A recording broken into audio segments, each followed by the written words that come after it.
morning, 9:30 on the East Coast, 6:30 on the West Coast to start a 3.5+ hours, week 6 of the NFL season. DFS, let's do it. We're taking you all straight up the lock. Every block has at least $1 million winner. Ours happens to be Bobby Gomes. Bobby Gomes, welcome to the show.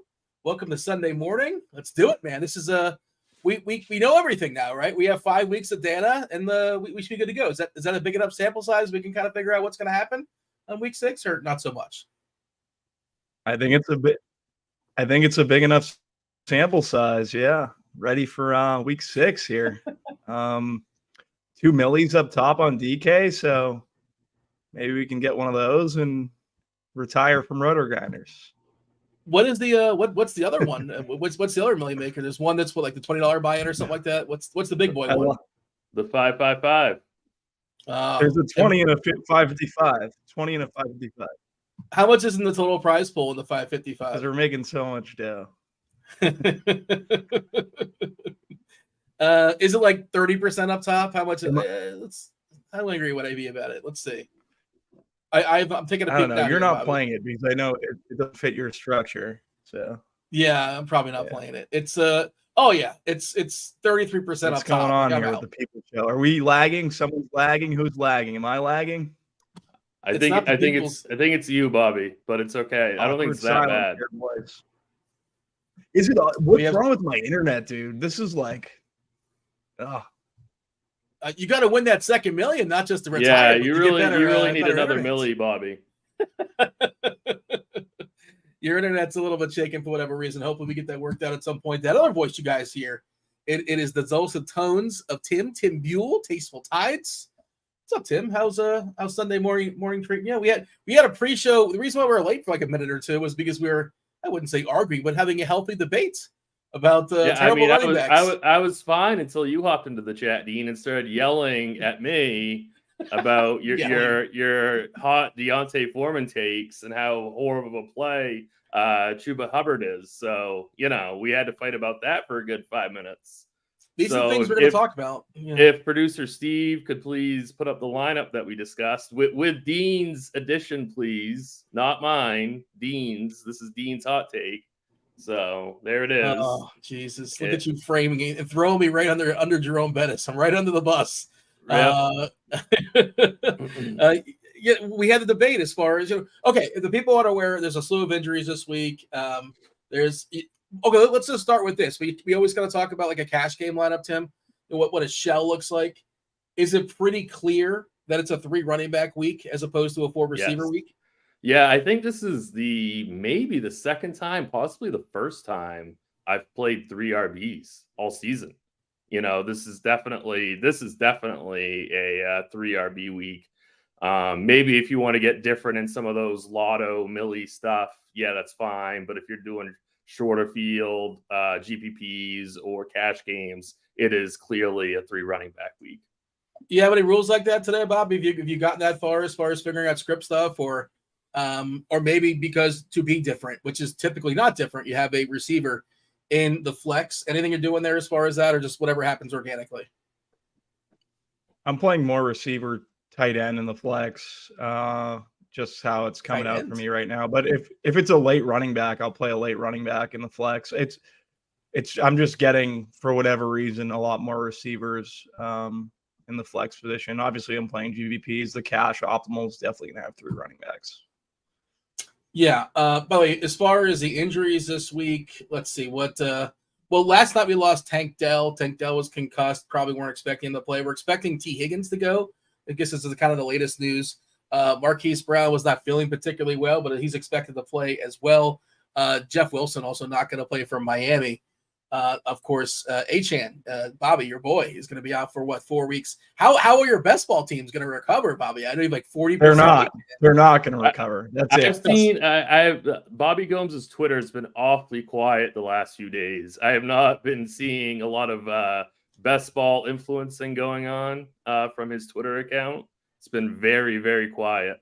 I've said this from the start. My only good call was Achane. The rest of my teams are the rest of my team is absolutely. Well, my script is terrible. I've said that from the start. It's a bit. I don't really think I'm good at best ball.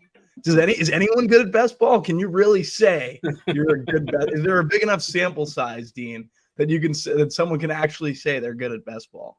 We're always chasing sample size in football, and like the season's so short. By the time you kind of think you sort of have it figured out, the season's over, and then the pieces change, and then you never have a big enough sample size. But yeah, I mean, I'm sure there's sharper people than others when it comes to best ball, but certainly there's a skill, to it. But you need a lot of luck as well, not just injury luck, but when your players do well at a particular time, depending on.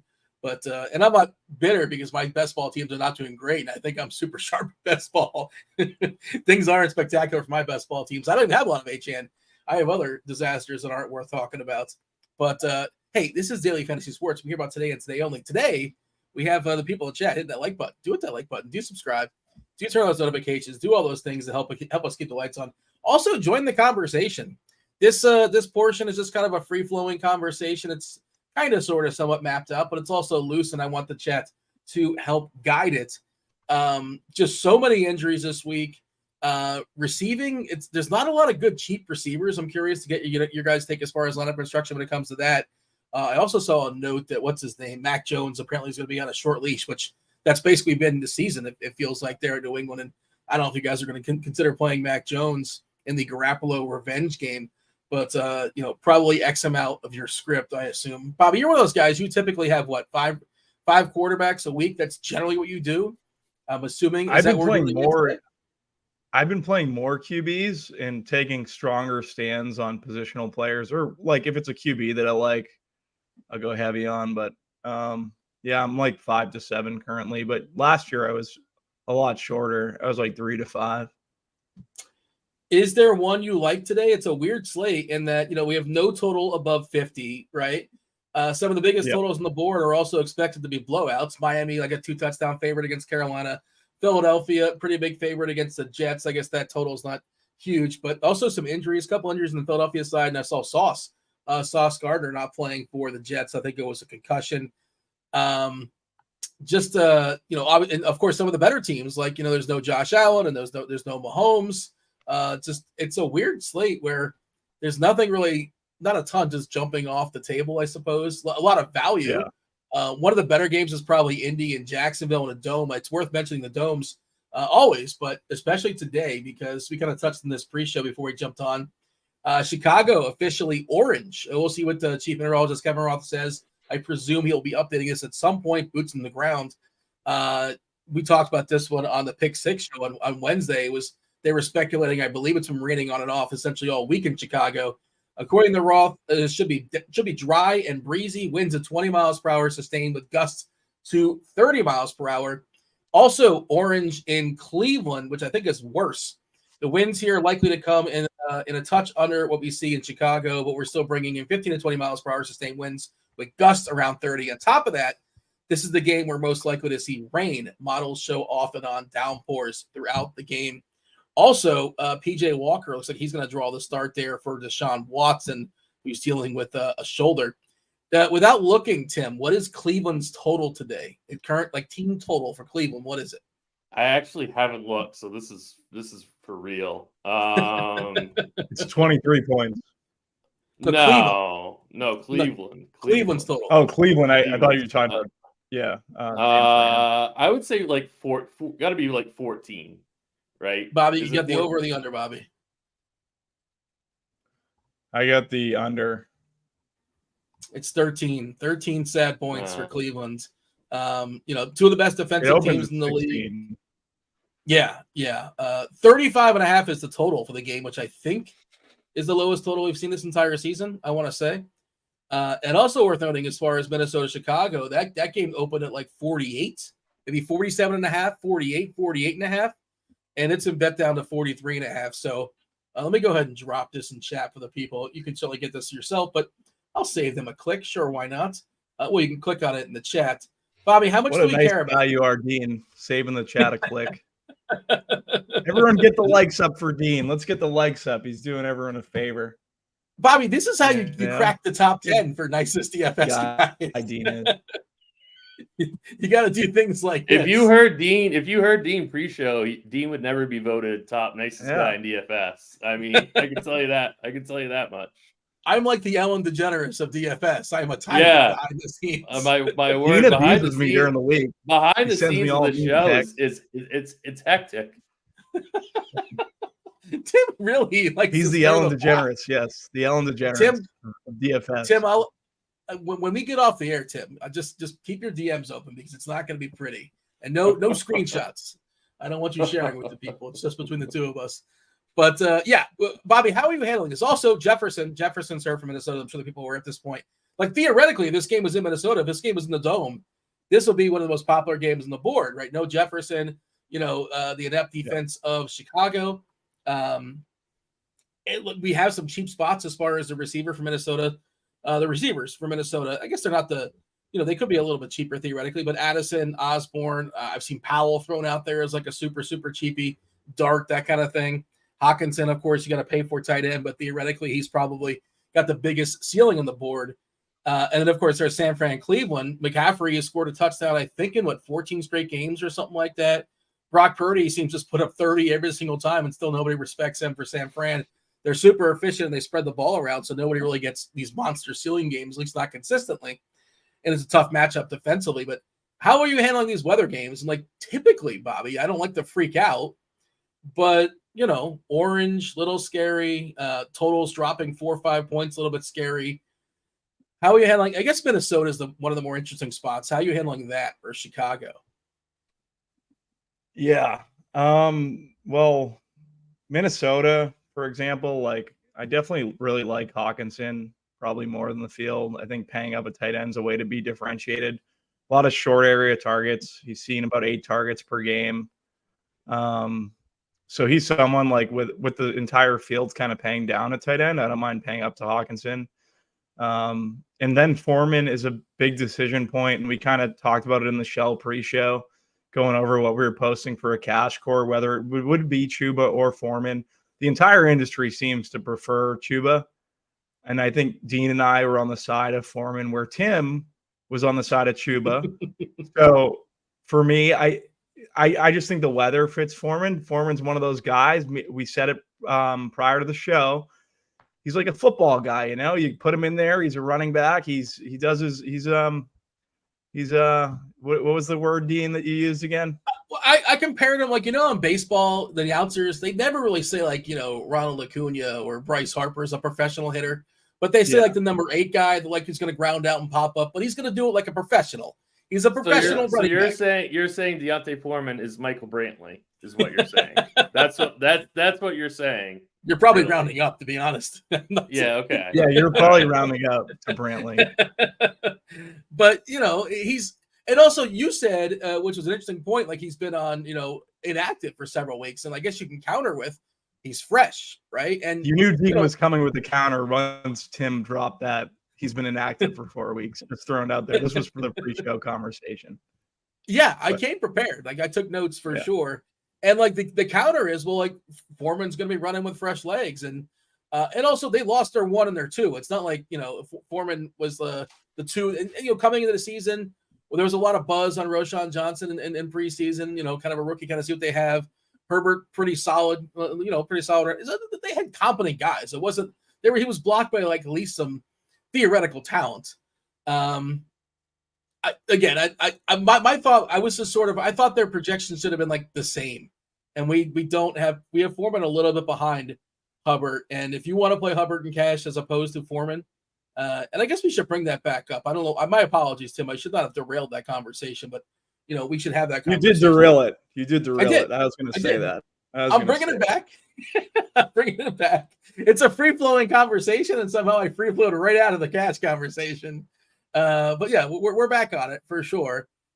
Tim, make the case, and I guess you're not playing both, right? Because there's an opportunity cost of running back. You're definitely not playing both, and I think also we need to discuss playing neither of them also, because there's in my opinion, a tremendous opportunity cost at running back today. There's a really, really loaded 6K range, really across the board. So I think you're definitely not playing both, and I think there's an argument to be made to play neither one. I was just looking at our, stat level projections on RG, and they're projected for very similar rushing attempts. Hubbard's actually projected for more receptions. So I think that's what brings his projection higher over Foreman.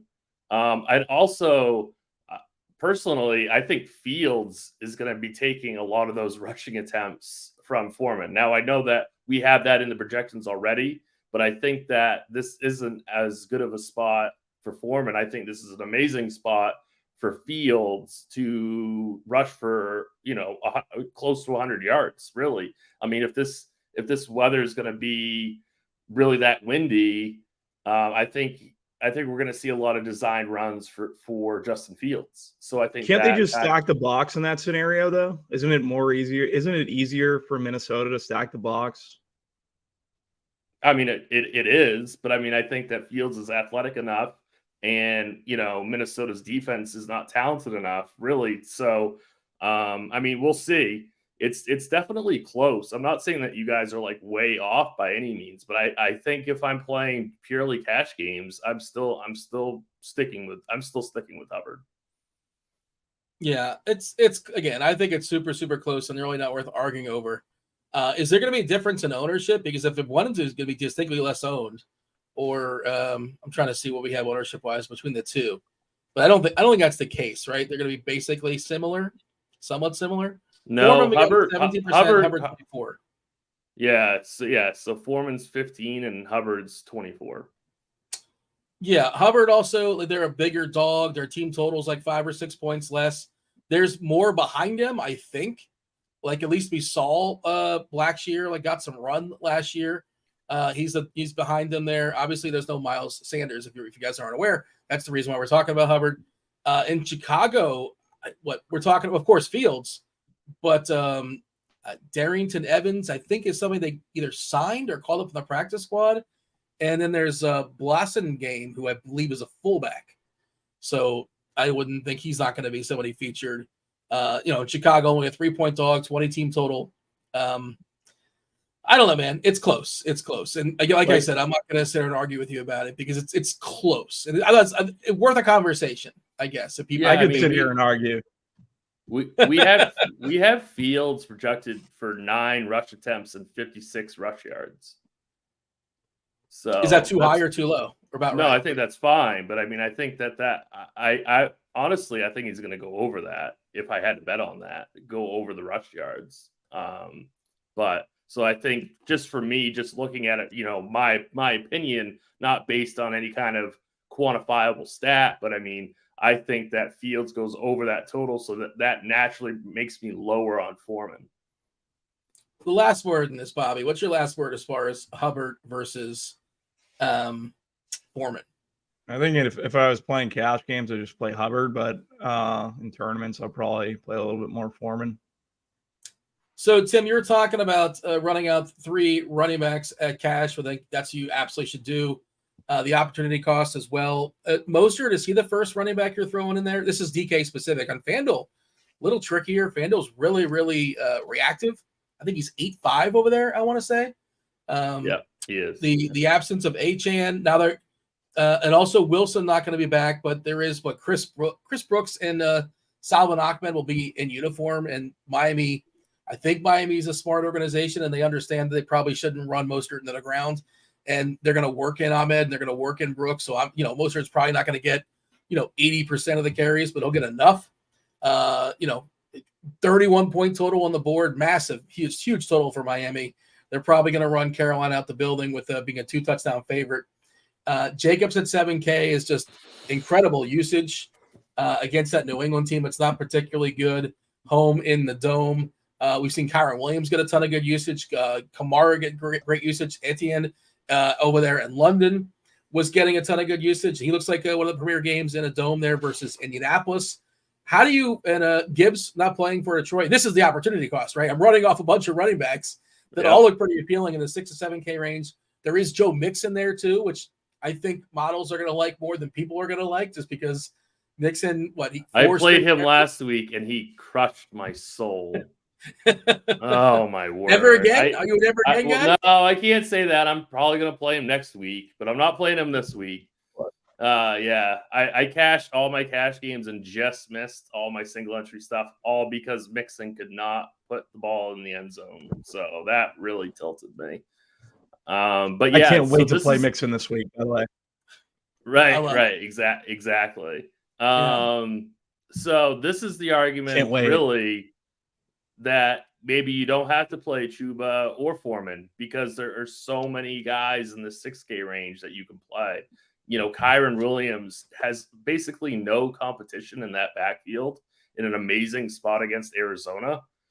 So I think Kyren Williams, Josh Jacobs is an absolute usage monster. He's projecting out really well on our, lineup HQ projections and on the blitz. And then obviously we got Mostert, Miami should absolutely dominate that game. Mostert should get plenty of work inside the red zone. So those three guys, ETN certainly for tournaments. I prefer the passing game for the Jags in that game, but ETN in tournaments I think is completely fine. And then obviously David Montgomery, who smashed his super chalk last week, is going to be significantly lower owned this week, but he's basically, he's in an amazing spot too. I think he'd miss the cut. And I really want to hear Bobby's thoughts on McCaffrey.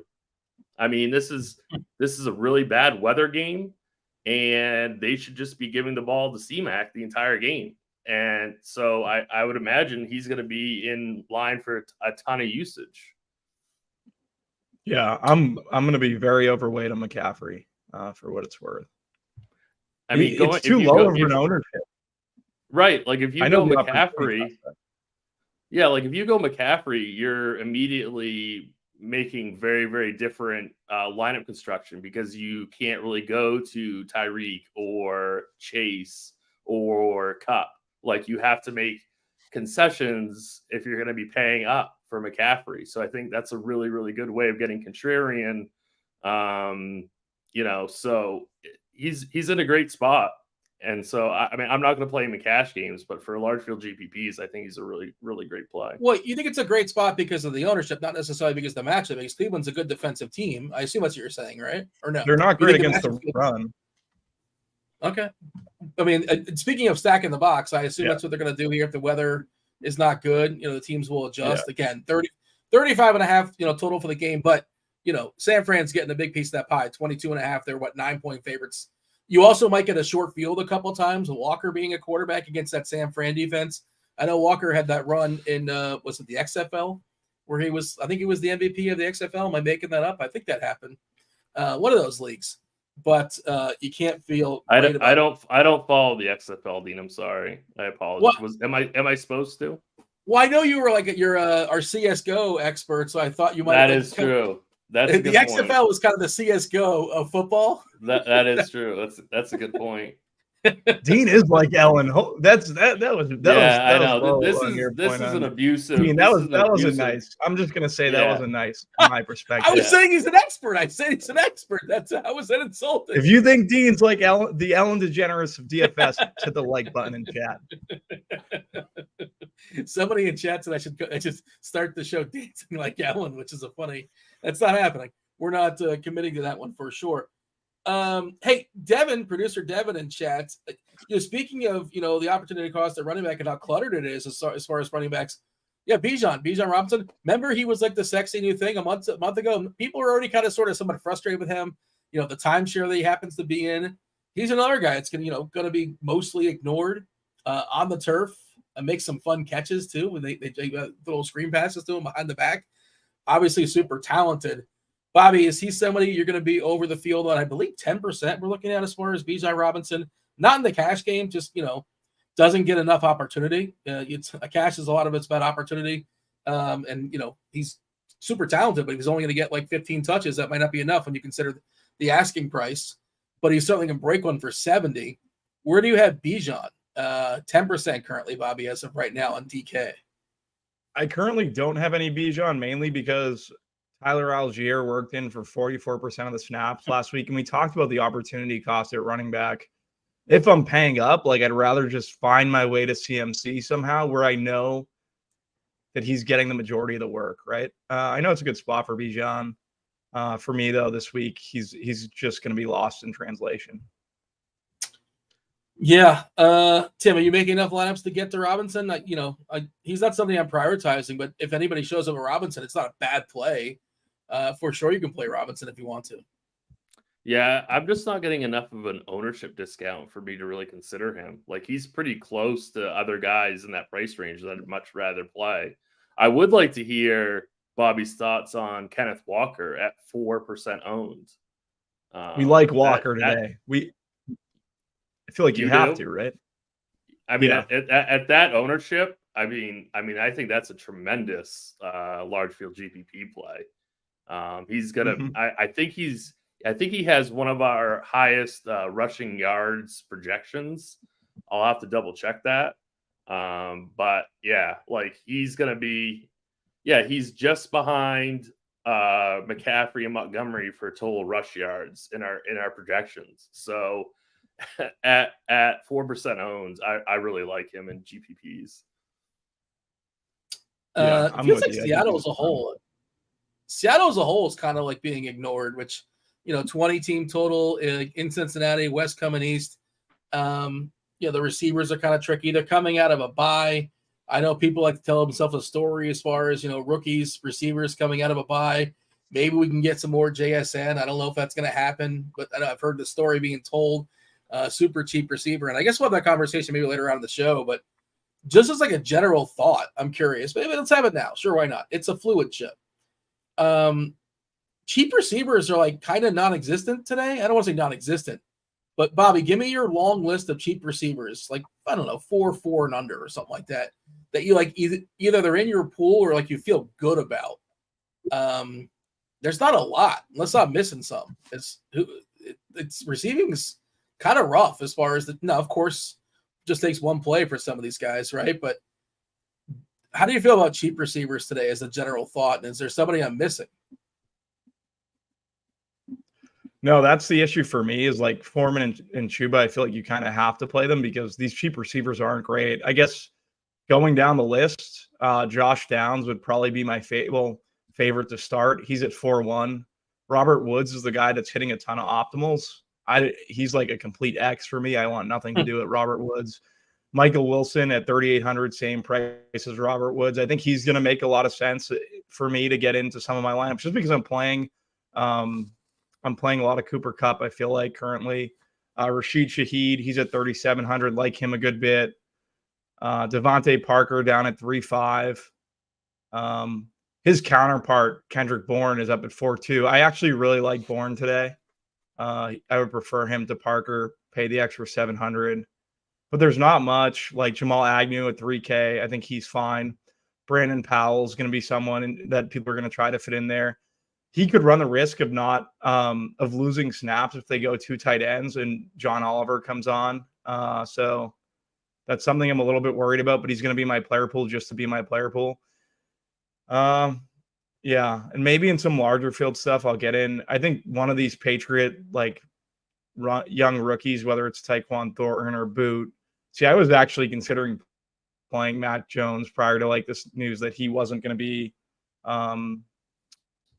he was on a pitch count or just he was on a short leash. So I was looking at some of these Patriots receivers that I thought could slot in a why good would you not play him? Matchup versus the Raiders.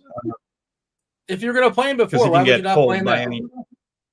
But you kind of knew that going in without that report. Like he's been pulled, twice. Yeah, I knew it going in without the report. Yeah. Yeah. So you already kind of know that. So that's nothing new, and it's not like it's going to happen. And if he's playing well, which you need him to play well in order for your team to do well, he's not going to get pulled. So, and if he's playing bad, your team's going to lose no matter what, right? Well, almost definitely. Yeah. So I don't know. You're already accepting the downside when you roster him. Is kind of what I'm saying. Yeah. So some of the projection sets that I've looked at, Demario Douglas and Juju are out for the Pats, and now Keyshawn Boot and Tyquan Thornton are likely going to slot in. Check on their activity situation prior to lock, but just make sure. A lot of the projection sites like Hunter Henry and Gesicki, so those are guys that I'm getting to save a little cash. Gesicki down at 2.6, I like a good bit. Yeah, I think just one of these receivers is going to be interesting from a value standpoint that I think you can get it at low ownership, or one of the pass catchers, not just receivers. But yeah, that's what I was thinking about in terms of value. I know I kind of went to the tight end position. But yeah. Do you have any interest in KJ Osborne, or is that weather kind of taking you away from that? I think you could definitely put him in your player pool. He's going to be in my player pool, whether I get him or not. I don't know where I'm getting that currently. I think I'm getting more Kendrick Bourne currently, who's like 200 cheaper. Yeah. But I know he's running the Jefferson routes. I don't hate him. I think he's a good player. Yeah. I want Dean's chat to give us your favorite. I'm reading the chat. I'm catching up on some stuff, but I wanted the chat to give me your favorite cheap receiver you actually feel like, okay, you're willing the roster today, chat. Give me those names. I did go on Lineup HQ here, Tim, and I sorted by, point per dollar receiver. Obviously, that's not the end all be all, and like your cheap ones are going to be the ones most likely at the top. That's just how math works. Marquise Brown, for what it's worth, at the 5.3K threshold, is the number 1 point per dollar receiver. Then Jacoby Myers. I really like Myers. Revenge game there against New England and Belichick. If Adams is kind of dinged with his shoulder, whatever it is with his shoulder or ribs, he's playing with something. And theoretically, I love the old adage of Belichick shuts down your best player. It's like other defenses don't try that. Like, oh, what a novel concept. Let's try to shut down their really good player. Myers kind of fits in for me. And, I just think that New England defense is not very good. But yeah, 2 of the top 6 are one of those cheap New England receivers. And I have no idea how to figure out who's going to get there, if anybody gets there. But then it's Devontae Parker at 3.5 and Bourne at 4.2. Interestingly enough, Jamar Chase at 8.3 is in this mix, which kind of surprised me. And I thought Higgins would hurt him projection-wise. Certainly you can play Chase, but Higgins being back, I assume he's back. Is he officially back? I think he's officially back, right? We're assuming he's going to go, and certainly he's dressed several times and just barely played before in the past. I think he's in projections and he's got no tag. You know what I mean? So I think he's in. Yeah. I mean, I'm not playing him, for the record. If he gets me, so be it. Christian Kirk, another one of the 5K. Well, what do you have here, Tim, as far as cheap receivers that you feel okay about? Rashid Shaheed at 3.7 is in the mix, but it's nothing great. In the Houston situation without Dell, yeah, Robert Woods, I don't love that. Michael Thomas at 4.9 is fine. Downs at 4.1 is fine, but none of it feels good. Unless, did you have a strong take amongst all these? So for cash games, for smaller field, I'm going Josh Downs because I want to build a lot into that game. Obviously, I'm not as concerned about ownership in smaller field in cash game type stuff. So he is showing up at 15%, which is not great for maybe a milli maker setup. I love Christian Kirk. He's a little bit more expensive. Those 2 guys would be kind of my 2 favorite on the low end. But I do love these Pats guys like Kendrick Bourne, Jacoby Myers for the Raiders. I think is a great play. Was Marquise Brown limited at all? I know that he was sick. He was ill. He was not feeling well. That's all we got. Yeah. So, I mean, maybe you could take a flyer on who's Rondell Moore. Yeah. And then there's another guy. I'm blanking on his name now, but yeah, Rondell Moore. Oh, Michael Wilson. I got him. Michael Wilson. Yeah, Michael Wilson. I think you could take a flyer on him in large field GPPs. So yeah, those would be my favorite in terms of the lower end type guys. But yeah, like Downs is definitely my favorite of the cheapies. All right, we're checking out the chat. Bodyguard likes Jonathan Mingo. Robert Woods for hey bro, hi. You said no on Robert Woods, Bobby. Is it just because he only has his ceiling is just 7 catches for 70 yards, maybe falls in the end zone. Maybe Collins gets risen, Noah Brown, Mechie. I'm guessing I was just hearing you, Bobby, and I felt like you'd prefer to take a Brown or Mechie as opposed to Woods. Is that what I was hearing? Yeah, I feel like I would probably wait. Who's Brown? Noah Brown, 3K on Houston. Oh, Noah Brown. No, I wouldn't. In terms of Houston, favorite would be like Nico Collins is going to get Lattimore. I would prefer Schultz, but I wouldn't just like the Saints are an absolute buzzsaw versus the tight ends, versus all receivers or pass catchers. Yeah, Woods is fine. I think I would, if I had to choose one, it would be Schultz, Mechie. Those would be the two that I'd be interested the most in. But I don't really want to get to too many Houston guys. I think Woods is really only a question for cash games. I don't think he has much of a ceiling here. Maybe those are my famous last words, but I've never. I feel the same way about Woods. I don't think he has a high ceiling either. Somebody mentioned Mingo here, but like Adam Thielen has been outrageous for Carolina. A lot of times in garbage time, but those points count too. And this will probably be a garbage game at some point, and Thielen gets an absurd amount of looks, targets. He's falling in the end zone at 32, 33. A lot of people deemed him dusty, myself included. Tim, if you're running out Miami stacks, I think Thielen is the obvious run back. If you're forcing a run back, is that your run back for Carolina? Yes, absolutely. And, he's going to come in lower owned than Kirk. He's similar price point. So it's a good way to maybe get off some of that Kirk chalk and get to Thielen. Is Devontae Parker really going to be 3% owned? I mean, is that real? Because, he projects well, across the industry, not only here, but on the blitz. So, that's very appealing to me. We haven't had an ownership update in about an hour or so, but maybe he's going to be very, very low owned. If he's really going to be that low owned, I wouldn't mind getting to him in any kind of format, really. You feel okay with Parker and cash if you've loved everything else around it? Yeah, maybe if it's an absolute last piece. I'm going to prioritize downs in cash. But if you can't get to downs, I think Parker's projection is strong enough at 3,500 that you could do that. Remind me here, Bobby, who are we missing on New England that Parker's getting a better projection, because he's kind of stinks now and he hasn't been good for a while. Who's the receiver out for New England that I'm missing off the top of my head for some reason? Douglas and I think Juju's out. Douglas and Juju.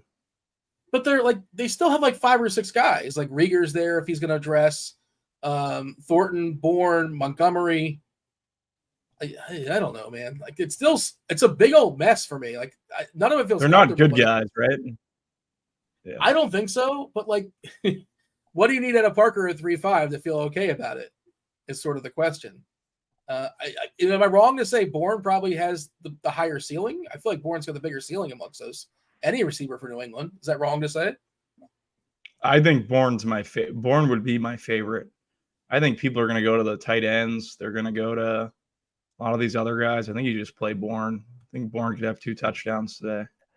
And we have Bourne at 5.5% also. It's just people hate playing Kendrick Bourne.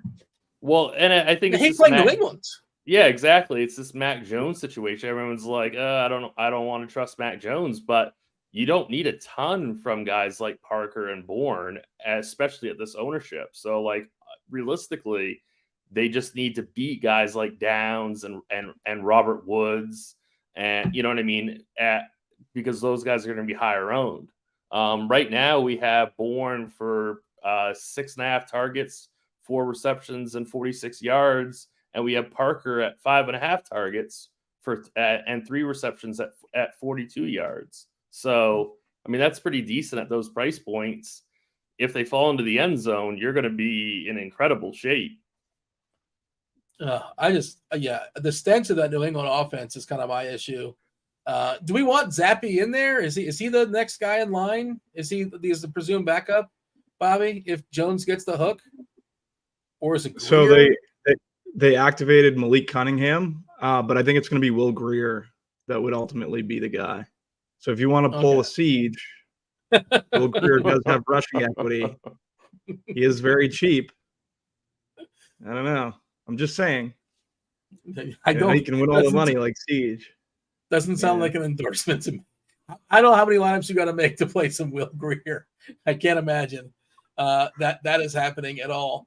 I didn't finish the list of terrible receivers the chat was throwing out at me. Let's see. Oh, Barrios for Miami. He's cheap.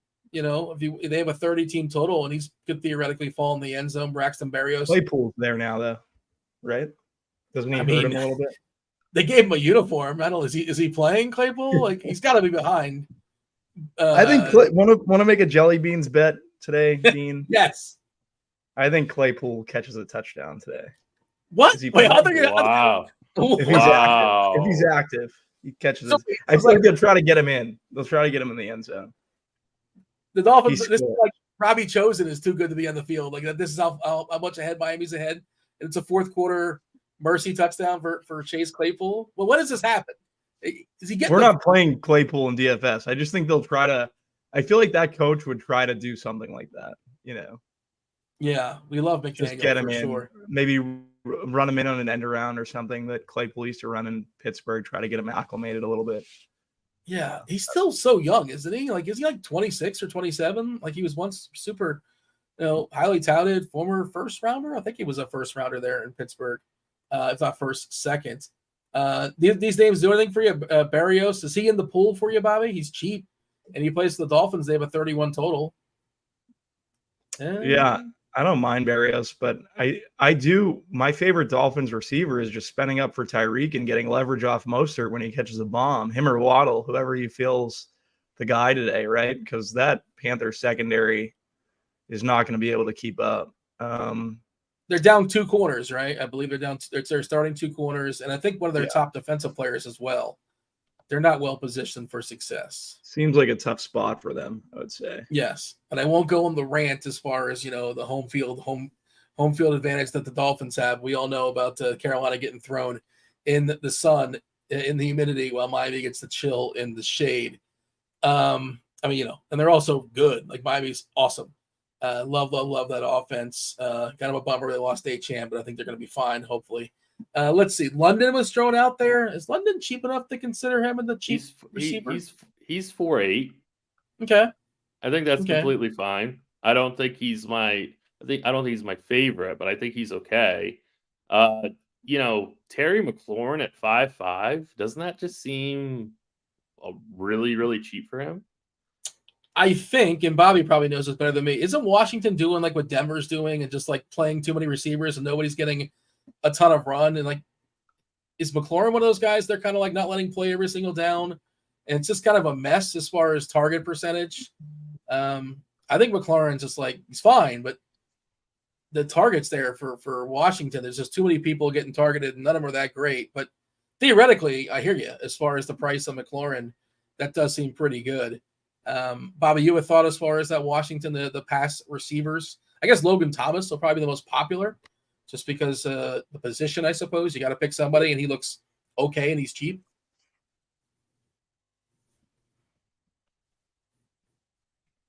Is Bobby with me? McLaurin gets.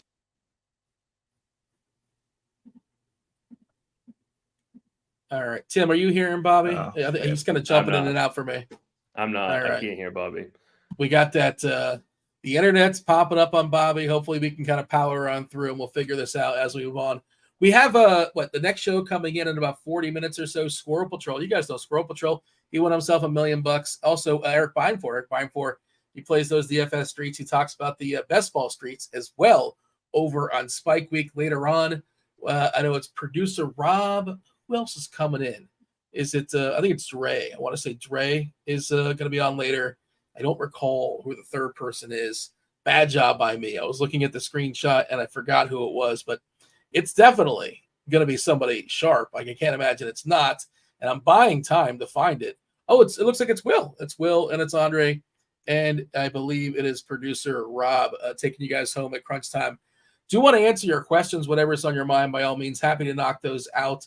Maybe you can do a couple game by games here, Tim. We sort of mentioned there's no. Oh, go ahead. I did want to mention one other wide receiver that I'm seeing a lot of talk about in the chat. That's a cheapie. Currently, no, not a cheapie, but he's currently 4% owned, and that's Jalen Waddle. Talk about an amazing GPP pivot away from Tyreek Hill, getting into that game at such low ownership. I think that has to be in consideration, even in like a 3 max type setting. I love it Yeah, right. I mean, I think you got it. I think you have to consider that. The other person I wanted to talk about real quick is Puka Nacua. I think everybody's going to gravitate towards Cup, which for good reason. I'm probably going to gravitate towards Cup. He looked absolutely amazing in his first game back, but I think you're going to see Nacua continue to get a reasonable amount of volume. So don't just throw him out of your player pool. He's going to be 7% owned. So yeah, like I just wanted to talk about those two higher end receivers that we haven't really discussed that are going to be really, really low owned. Bobby, you with me? I gotta ask Bobby a question. Cup is 9K on DK. Puka is 8K on DK. Can I double stack? Can I do that? Can I make that work? Cup, Nacua taking up 17K of my salary. I presume you'd pair him with Stafford. There's some run backs, Brown on Arizona. The running back, by the way, like if those injuries did not happen to Miles Sanders, if it did not happen to the Bears running backs, we will be talking about, I feel like we'd be talking about, at least earlier in the week I was talking about it, DeMercado? Like he's super cheap on Arizona, and he seems like a guy that we're kind of sort of ignoring now because he does not look as appealing as the other cheapies, but theoretically he's going to get a fair bit of run. Now, Keontae Ingram is there. I think Tony Jones, they got him from New Orleans. I don't know how much work he's going to have, but they have bodies. But I think DeMercado is probably the number one guy there for Arizona. But Bobby, can I stack Stafford, Cup, Nacua? Is it worth spending that salary? And if I do that, am I forcing a run back in Arizona?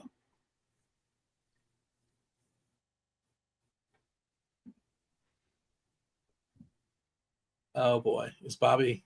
Oh, I see his eyes moving. I think you're getting off. It's fine. But I would rather, Bobby, I don't know if rather just play Stafford, Cup, and all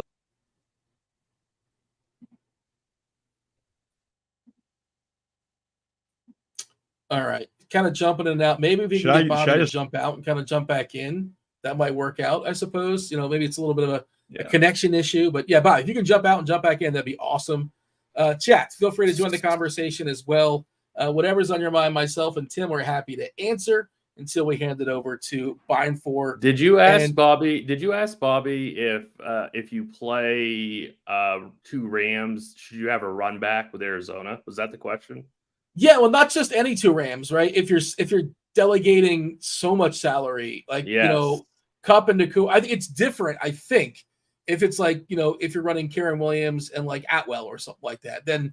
But if you're delegating so much salary to Cup and Nacua, you're basically saying that we need these guys to be doing things for 4 quarters, right? Yeah. I just answered this question in chat. Like, I think if you're going to be double stacking Stafford with Nacua and Cup, I think you need to have a run back, whether that be Marquise Brown or one of those, or even, I don't even know if I want to say Zach Ertz, but it could be Zach Ertz. But I would prefer to get to Marquise Brown. Wilson, I think, is fine. That running back situation for Arizona is pretty tricky. I don't really want to deal with either one of those guys, but I think if you're double stacking Stafford with Nacua and Cup, I think you should have a run back. Yeah, the clear and obvious one I think is Marquise Brown, assuming he's healthy, assuming he's fine. I know the illness and we have no idea, but they said he's good to go, and I assume he's good to go. And you could even take a flyer on Rondale Moore, right? He's one of those guys that takes one play and he's explosive, and I think he's 3.5K. Like he kind of a gadget guy. Yeah, he could break one off for a big play, and there you go. But I do think that if you're going to be eating all that salary, the problem I'm having with that game with the Rams is like, do I play Cup and Kyren in the same lineup? It's like I expect the Rams to win that game pretty easily. And how much can I go Stafford, Cup, or should I just go Kyren and Cup? I think you want to have exposure to this game, whether you're playing single entries or cash games or large field GPPs. I think you want exposure. So it's tough for me to figure out exactly how I want to build into that offense. the Rams, one of the bigger surprises on the season, 27-point total against Arizona. We're still talking about the Rams, Bobby. Curious, how do you feel about that? 27-point total. Tim's talking about playing Williams and Kupp together. I think you can, because you probably can capture 3 touchdowns there. Maybe you get really lucky, you get 4 touchdowns with Kupp and Williams. Certainly you can get 0, like goofy stuff happens all the time. But I think you're perfectly fine doing that. And I don't think you necessarily have to have Stafford. Certainly you can. And I'm one of those guys that just does not like rostering players like Stafford because he has his one route. He's got to go 303. Certainly he can. Wouldn't surprise us if he does against Arizona in the Dome. But yeah, Bobby, you're okay playing Williams and Kupp on the same lineup? I assume that's something you're cool with? I don't think we have Bobby. Oh, he was here, and then he just okay. Was that remnants of him being here before? Yeah, okay. Yeah. I think Bobby's gone. I was looking at the screen and it looked like he was moving around. I'm like, oh, we got Bobby back pretty fast. I'm like, well, never mind. Yeah. So much for that. Like that, he's gone. He's like Kaiser Soze. He's walking with a limp somewhere. Okay, let's get back to the slate. Hey, quarterbacks. You talk about your cash game quarterback. I think you had Trevor Lawrence, which I like. I like Lawrence a good bit today. I think that's one of the more appealing games on the board. You mentioned the blitz. I believe the blitz. Yeah. Plays. It's projected to have the most game plays today. Don't have to worry about weather. We're kind of at that point where, weather, I like to not overreact to it, but, give me a dome if I can get a dome for sure. From 136 gameplay projection behind them, by the way, Houston and New Orleans. A little bit surprising that one's the next one as far as the speed of a game. But Indy Jacks, to me, Tim, feels like one of the more appealing games. Jacksonville, you got to like Lawrence. ETN looks spectacular. Ridley looks awesome. I know he closed strong that second game out there in London. And, the absence of Zay Jones really solidifies Christian Kirk. I think Evan Ingram's a really solid tight end. I don't know if I want to spend 4 or 5 on in cash games, and certainly for tournaments. I like Jacksonville on the whole. One of the best backups in the league on the other side there, Gardner Minshew trying to get his revenge against the Jags. Is this also one of the more appealing games for you? And make the case, I guess, are you solidified that Lawrence is your cash game quarterback, or are you just kind of like, that's where you landed? So I'm not solidified as him being my cash game quarterback. I put him on our initial team because I wanted to talk about this game, because I think this game is probably the best game in a vacuum to build into. It's also going to be the highest owned, in my opinion. So it's, you got to pay attention to what you do with the rest of your team. I think if you're going to be building into this game, like I think Downs, Kirk, Lawrence, Ingram, I think even Michael Pittman's going to get some ownership. Minshew might get a little bit of ownership. I think we have him. I guess we only have him at 5%, so not really. But I mean, there are multiple ways that you can stack this game. ETN is certainly an explosive player, right? Like, we're starting to really see him start to shine. I prefer getting to the Jacksonville passing side of this game. So for me, I really wouldn't mind getting to some Lawrence double stacks, and then running it back with like a Pittman or a Downs. But I think this game is going to be the most popular game on the slate. Ridley, Kirk, Ingram rank, as far as the appeal for you, all things considered. Looks like we have Kirk at 18%, Ridley at 11%, Ingram at 19%. So you're talking about the popularity on the Jacksonville pass catchers. Ridley, Kirk, Ingram, power rank those 3. Well, I mean, Ridley would be number 1, but I think just his price kind of like ruins it. So price considered, it's Kirk and Ingram. But I mean, if Ingram's going to be that high owned, that's super. I don't know. Like Ingram to me is a cash game play, because we haven't really talked about tight end, but there isn't really there's really not a lot of guys on the high end, and there's really no $3K $2,900 tight end that I'm really that enthused to play. So Ingram for me might be the cash game tight end. To be honest with you, you're not excited to play Jonnu Smith or Kyle Pitts or? I mean, Kyle Pitts. I think Kyle Pitts is interesting for sure. But I mean, Schultz, I guess. But I mean, I think Ingram is more of a cash game play. But you can certainly play him in tournaments. I really like getting to Lawrence doubles. So I think I would leave Ridley off, even though he's an amazing GPP play. I'd still go Ingram and Kirk. I don't see that cash game build you had up earlier. That was just kind of a suggestion. That's not definitively your route. But did you have Kirk and Ingram both in there as far as both the two pass catchers, pass receivers? I didn't put Ingram in there. I only had Lawrence, Foreman or Hubbard, Mostert, and then Kirk, and then Josh Jacobs. Would you be okay with it? Be okay with what? Playing Kirk or Ridley, one of those two. I guess Kirk is the more obvious one for cash. Yeah, Kirk's definitely. So Kirk's definitely going to be in my cash game lineup. Definitely. Like, he's 100% going to be in my cash game lineup. There's no question about it. Would you play him with Ingram? Yeah, that's kind of the debate in my mind currently. I'm not really positive if I want to play a Lawrence double in cash games. You're basically stacking your cash, which happens. Right. It's an organic stack. Like, you didn't. Right. Yeah. Right. I'm a little bit concerned, but for single entry or a 3-max contest, I absolutely have no issue with that. Other quarterback options that are worth talking about. We saw Burrow bounce back last week with Chase. Getting Higgins back shouldn't hurt either. You did mention Minshew. It's another route you can go in that game, and his pass catchers are pretty cheap. We talked about some cheap options, Downs. I think Pittman looks pretty good as well. Like, if you want to go Minshew, Pittman, Downs, ETN, and one of Ridley or Kirk and Ingram, like, that's a nice little game stack construction, I suppose. I did mention Stafford in passing. We talked about Fields, and Fields is going to steal all that rushing, all the rushing yards there for Foreman. Well, why not play Fields then? Maybe Fields can break, he can always break one off for 50. It's not a guaranteed thing. And then there's Jalen Hurts.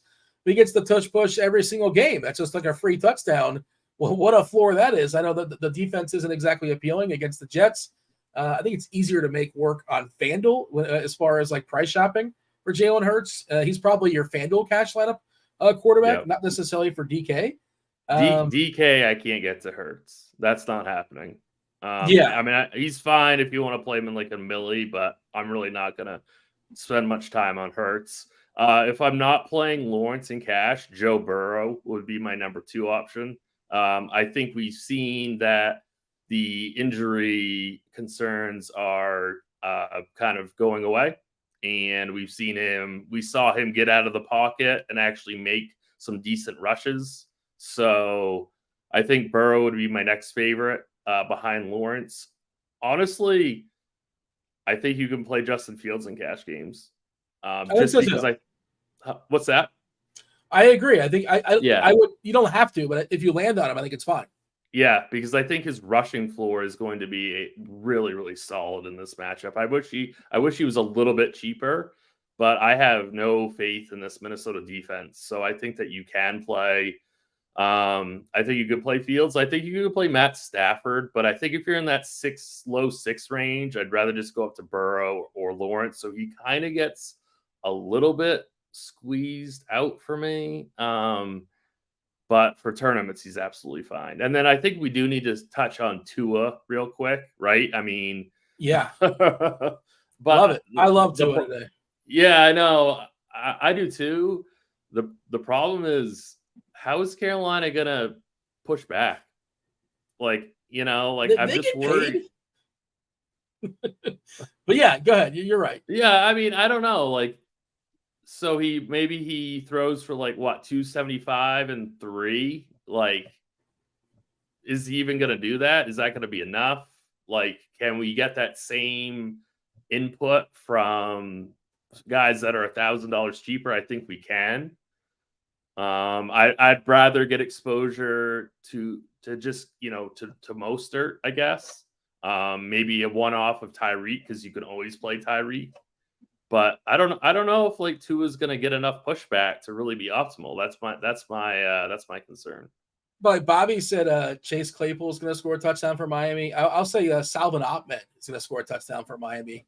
If you want to go, I think it's probably a little bit less off the board, but I think he sneaks in. Also, Miami scored 70. They're cutthroat, man. They sweep the leg. That is true. They don't show any mercy, man.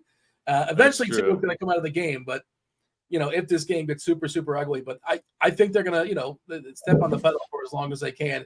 and you really pummel this Carolina team. We have Bobby back here. Bobby, hopefully you're good to go. We're talking some quarterbacks.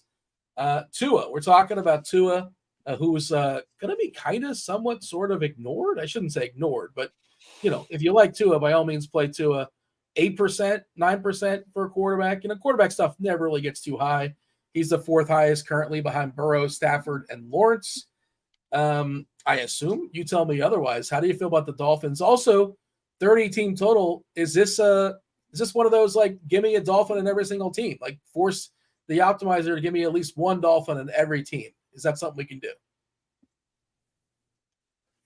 For me, I like Tua. I think he's an interesting, I don't really love Mostert chalk. I feel like we can get away from Mostert chalk. So playing Tyreek or Waddle, I think that's perfectly fine, and stacking him with Tua. So yeah, I'm going to be over on my Tua exposure today.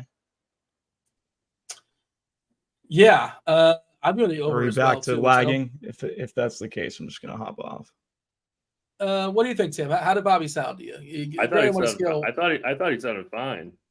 Yeah, it sounded pretty good. I didn't think there was any issues there. And yeah, I think we're fine. Hopefully we can power through. Thank you for coming back. Hopefully it's a non-issue. But this is the people's show. The people want Bobby's takes. Do you have a defensive take you want to give the people? Because that's your MO on your podcast there with Kirkwood and Noto, the Tournament Takes podcast. Which, by the way, did I tell you this behind the scenes? My MO. I was trying to manipulate you into getting Noto to read the Ticketmaster read, and I guess I don't know if that ever was addressed. Remember we had this conversation? Was it off air? I think it was off air, but it didn't happen. You did a fabulous job, for the record, but I just wanted to see what kind of pull I had if I can get Noto to read it somehow, but it didn't happen. But yeah. Oh boy, Tim, I think we've gone south. Tim, you're hearing some goofiness? Yeah, that's the end for Bobby. For me, the defensive take would have been... I think producer Steve just cut him off. So Sosa said, that's enough. That's enough. Yeah. Well, we apologize. He'll be back next week. Maybe $1 million richer. Whatever take he was about to give, that was going to be the $1 million take for sure. But the Mostert fade is kind of interesting because we keep talking about how loaded running back is. And, if he gets 100 yards and he gets in the box and he puts up like 24 points, like that doesn't kill you, right? Like that's a good day. You're happy with that for your cash lineup. He's got a current projection of around 18 or so. But 30% is the current to highest number as far as running backs.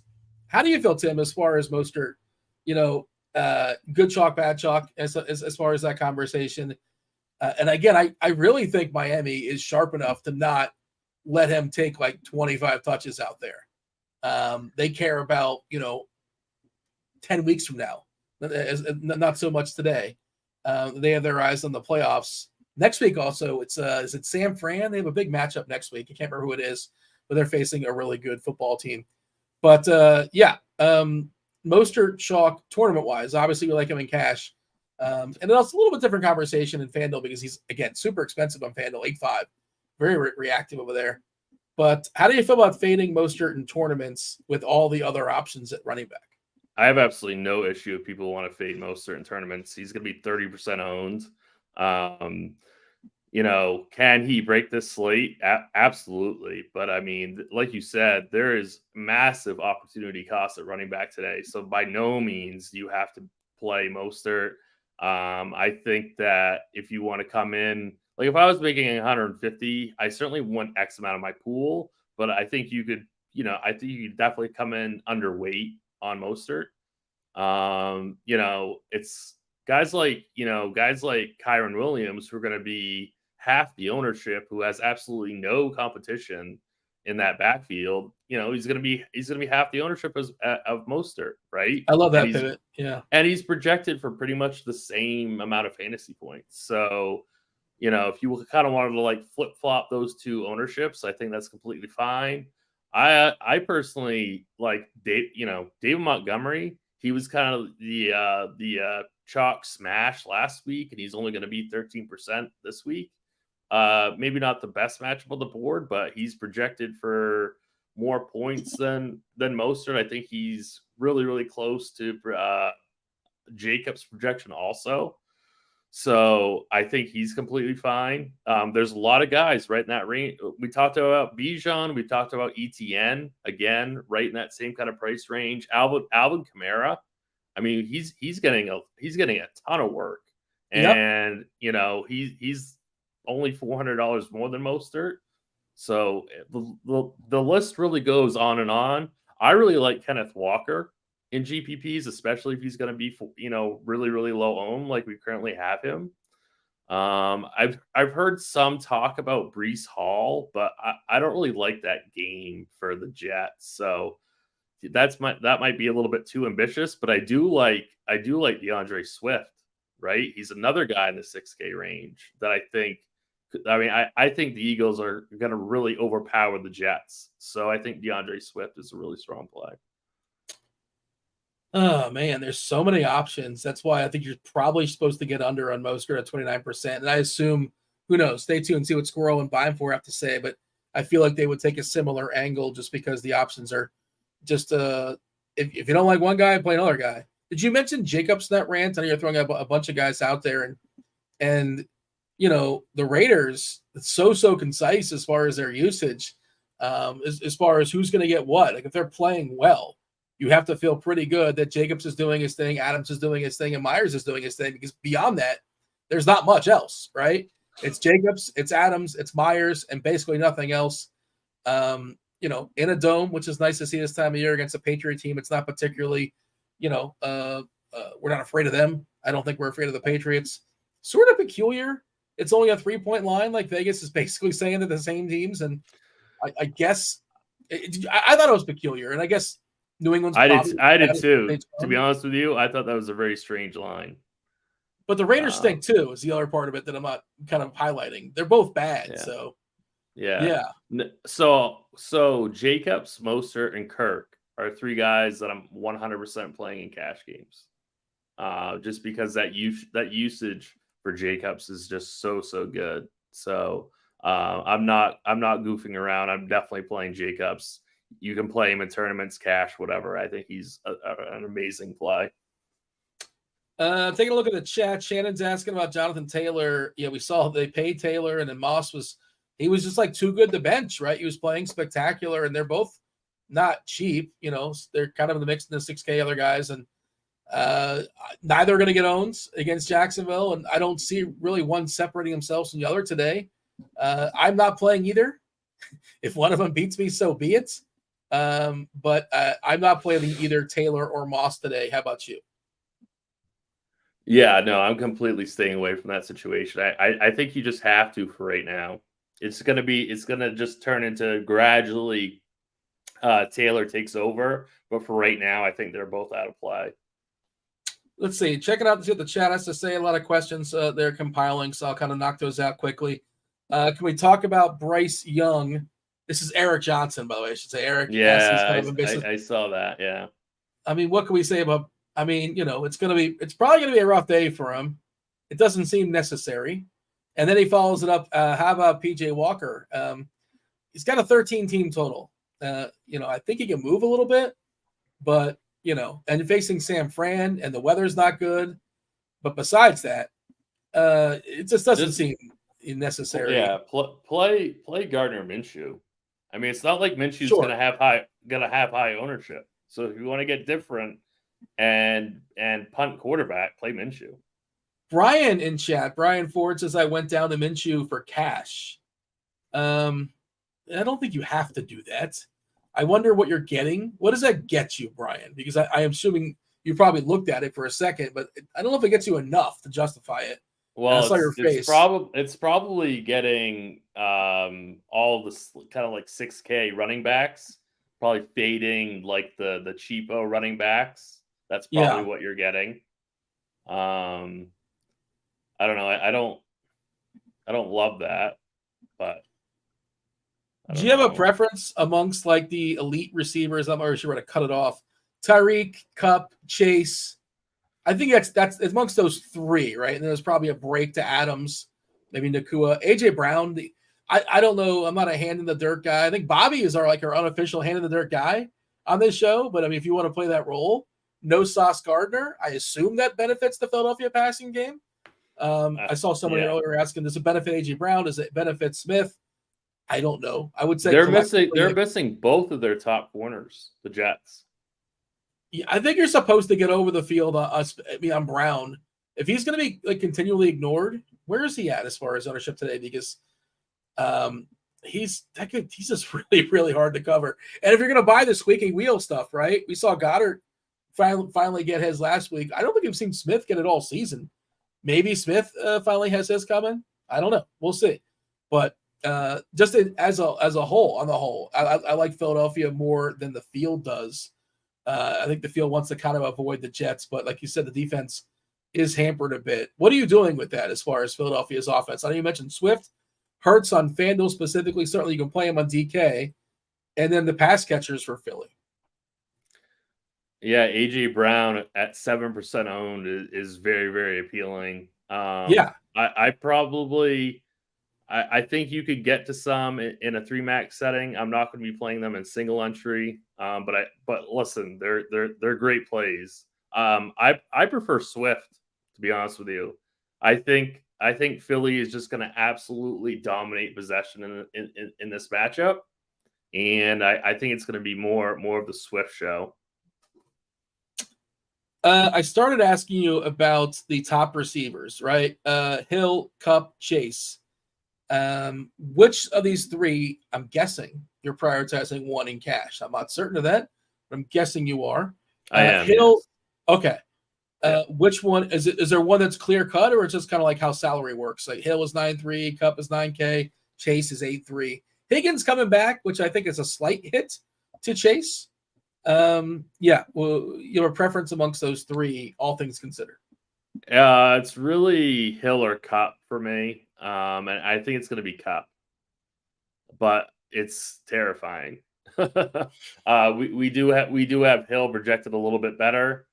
But I mean, I don't know. Kupp looks so good in his first game back, and he should be even better in this matchup against this Arizona secondary.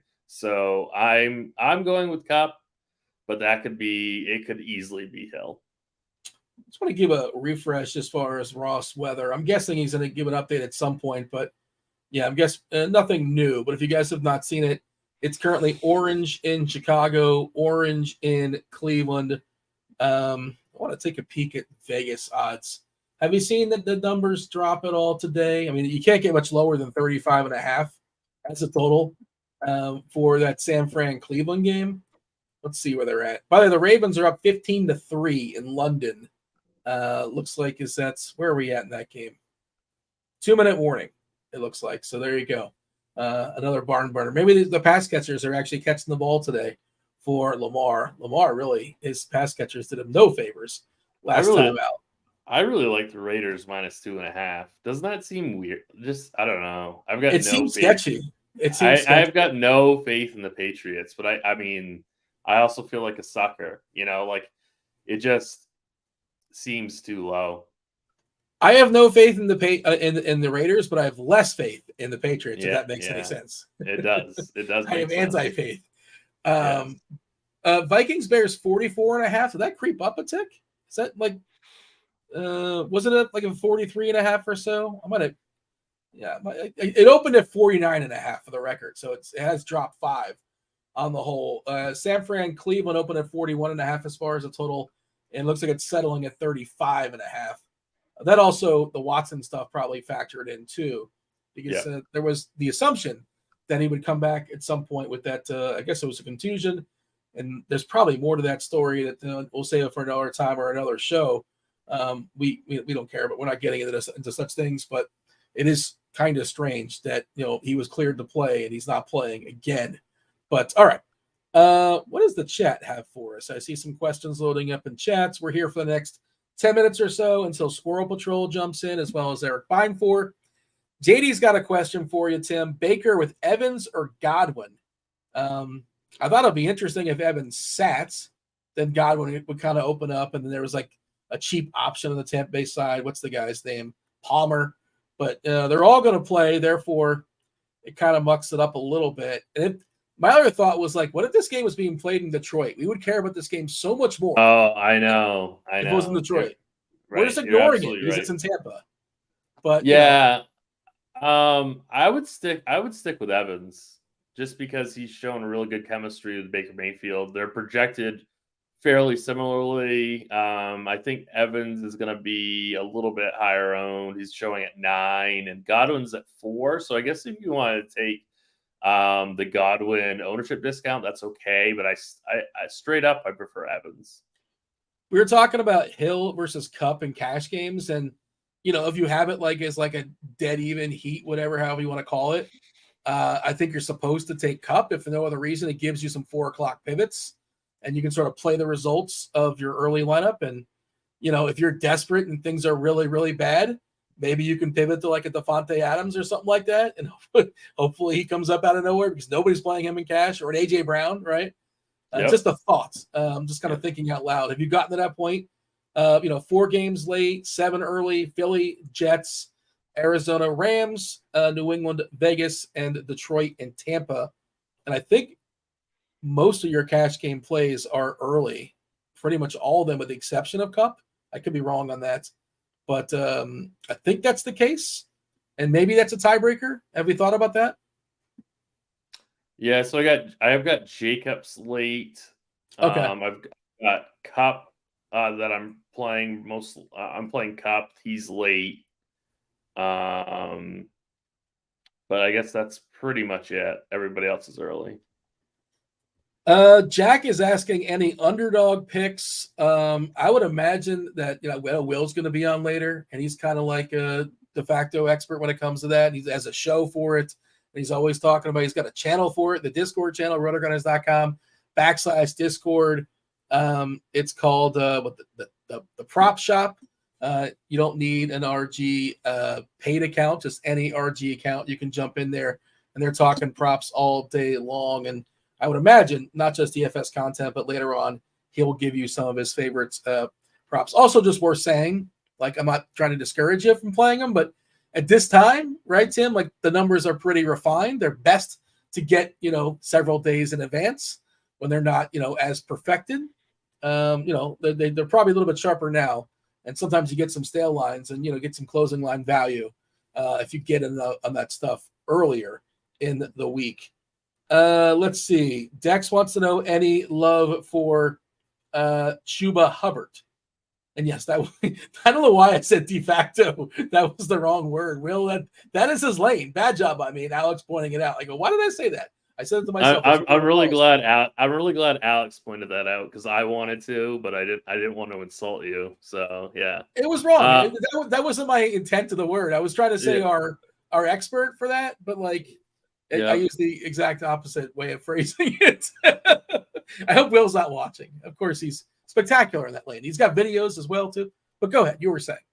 Well, yeah. So we had a question about Chuba Hubbard. Yeah, I mean, obviously, he's a strong value. He's going to be highly owned, but I think he's fine in any format.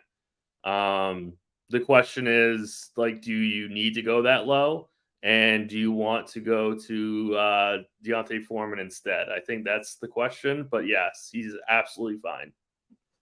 I love when Erik participates in chats. He always adds some interesting questions. I have 100% Waddle in my lineups. Is that a crazy take? How many lineups do you have, Erik? So it's just, I can't believe Waddle's ownership. I mean, it's insane. 4% owned. But like, if you have 100 lineups, that's kind of crazy, right? Like, yeah, he's got 20 lineups. I mean, look. You're an adult. Do what you want to do. But personally, I wouldn't. Listen. I mean, we're probably going to lose We're probably going to lose anyway, right? You might as well go down swinging with the guys that you want to play. He's in an amazing game environment, and he's going to be extremely low owned. Like, I don't think it's the most insane thing Erik's ever said. I mean, you're adding the qualifier. Like, he said something crazy 2 minutes ago. I know. He likes Rondé Stevenson. Like, come on. Yeah, I know. He was the one asking about PJ Walker, I believe, if I'm not mistaken. Yeah, I like Waddle too, and I'm not trying to discourage that. I think Waddle is a spectacular play, but you can get 70% Waddle. But I like that you're kind of mimicking the Dave Potts, like you're going to lose anyway, so you might as well be ambitious. Like once you accept that, it's like your lineup's probably going to lose anyway. It frees you up, right? It's like, okay, yeah, I'm probably going to lose anyway, so I might as well, let's be a little ambitious here if we want to. Why not? Let's see. Am I crazy for picking the Raiders defense? Dex is asking. I don't think so. I don't think so at all. Yeah. Ideally, if you have the salary, I think you want Miami or you want San Fran. But we live the world of the salary cap, and it's kind of tough to make that work. If you're playing on Yahoo, by the way, really, really, really easy to get one of those two teams. I was messing with Yahoo stuff earlier, and you can build like super teams on Yahoo today. Yahoo's salaries are really freeing. It's hard to build a bad team, probably. You have to go out of your way to like build a bad team on Yahoo, but it's kind of messing around before the show with them. But yeah, do you have a favorite defense, all things considered? I guess cash-wise, if you have the salary, are you making salary for the 49ers and the Dolphins? Typically, it's hard to prioritize them in cash. No, I'm not doing that in cash, but I think it's the Lions or the Bears. Yeah. I would like to get to the Falcons. But I think they're a better fit for GPPs. But Sam Howell is on. I'm sorry, I didn't mean to cut you off. I apologize. Yeah, exactly. I mean, he's gonna, on pace to, get sacked the most in league history. Is that right? I believe it. Yeah, I mean, yeah, he's just getting sacked at a record pace, and he just holds on to the ball way too long and thinks he can do something. And every once in a while he does. He can make magic happen, but also he gets sacked a bunch, and that's what we want. We want somebody dropping back and trying to be ambitious and trying to make stuff happen. And hey, maybe pick Jacksonville against. He's got a little bit of Sam Howell in him. That's Gordon. That's Minshew. Minshew is always trying to be, make something of a play. Tampa at 2-3, I think, is playable, just like a flat-out punt. You're talking about flat-out punts. Yeah. Detroit out of the dome. Detroit's offense is pretty respectable, but, out of the dome, and they're 2-3, and Detroit, whatever. Goff is a guy that can make mistakes. It happens. And that Minnesota-Chicago game, kind of lean into the weather, I suppose. I'm afraid I don't have enough Minnesota today, Tim. Is that going to be okay as of right now? That game is really giving me a lot of trouble on both sides of it. I mean, it really is. I really want to play Justin Fields, but I feel like he really has to get there on the ground. Like he really has to overachieve his projection with his rush yards. Yeah. And then this whole Minnesota situation with Jefferson out is super, super tricky. And the weather in that game is super tricky. So I think, if I'm building three teams, it's just Fields for me, maybe a Foreman team without Fields, maybe some KJ Osborne, TJ Hawkinson. I don't think is going to get enough ownership given his upside because he's really going to benefit the most from Jefferson being out. So I think Hawkinson is a really strong play, but that game is giving me a lot of difficulty handicapping. Yeah. I'm afraid and like the Minnesota side, like Cousins is someone I almost always play at home on the turf. It's got to be perfect conditions. I'm not touching Cousins. So that's the thing. If I'm not playing Cousins, then what am I? I'm just going to get like a la carte pieces of Addison and Osborne. And, I don't want to be like hand the dirt guy, but Osborne kind of stinks. But whatever. He's going to be running routes and he should be fine theoretically, but who knows? And I don't want to run away from weather. It doesn't freak me out. I like Hawkinson the most because like he could be a separator at his position. Yeah. He's also going to be the lowest owned, but also he's the most expensive, and it's constricting. The running back game, there's too many running backs. I cannot tell myself a story to get to Madison or Akers. Like I just can't do it. I can't do that. I don't make enough lineups or I can justify that. So I'm just going to play some Addison or Osborne by itself. I guess Powell is like a dart, but I don't know. I don't think I need to do that as a 3K dart, but theoretically, if I was running a ton of laps, maybe. I'm just not going to play a lot of Minnesota. At least that's where I'm at right now. And if the weather changes a little bit, I might change with it a little bit also. 2 hours before kickoff. I'm sure Roth will give us an update. But where I'm at right now, Tim, dangerously low amount of Minnesota. The Bears defense is not good. But, like, you could play the Bears, I think, at 2.5. Right? Yeah, definitely. Yeah. I'm kind of looking at the Lions and the Bears right now for cash. Yeah, if you're just doing like the which mascot will be most agree, which you want on your side, just Right. Yeah, there you go.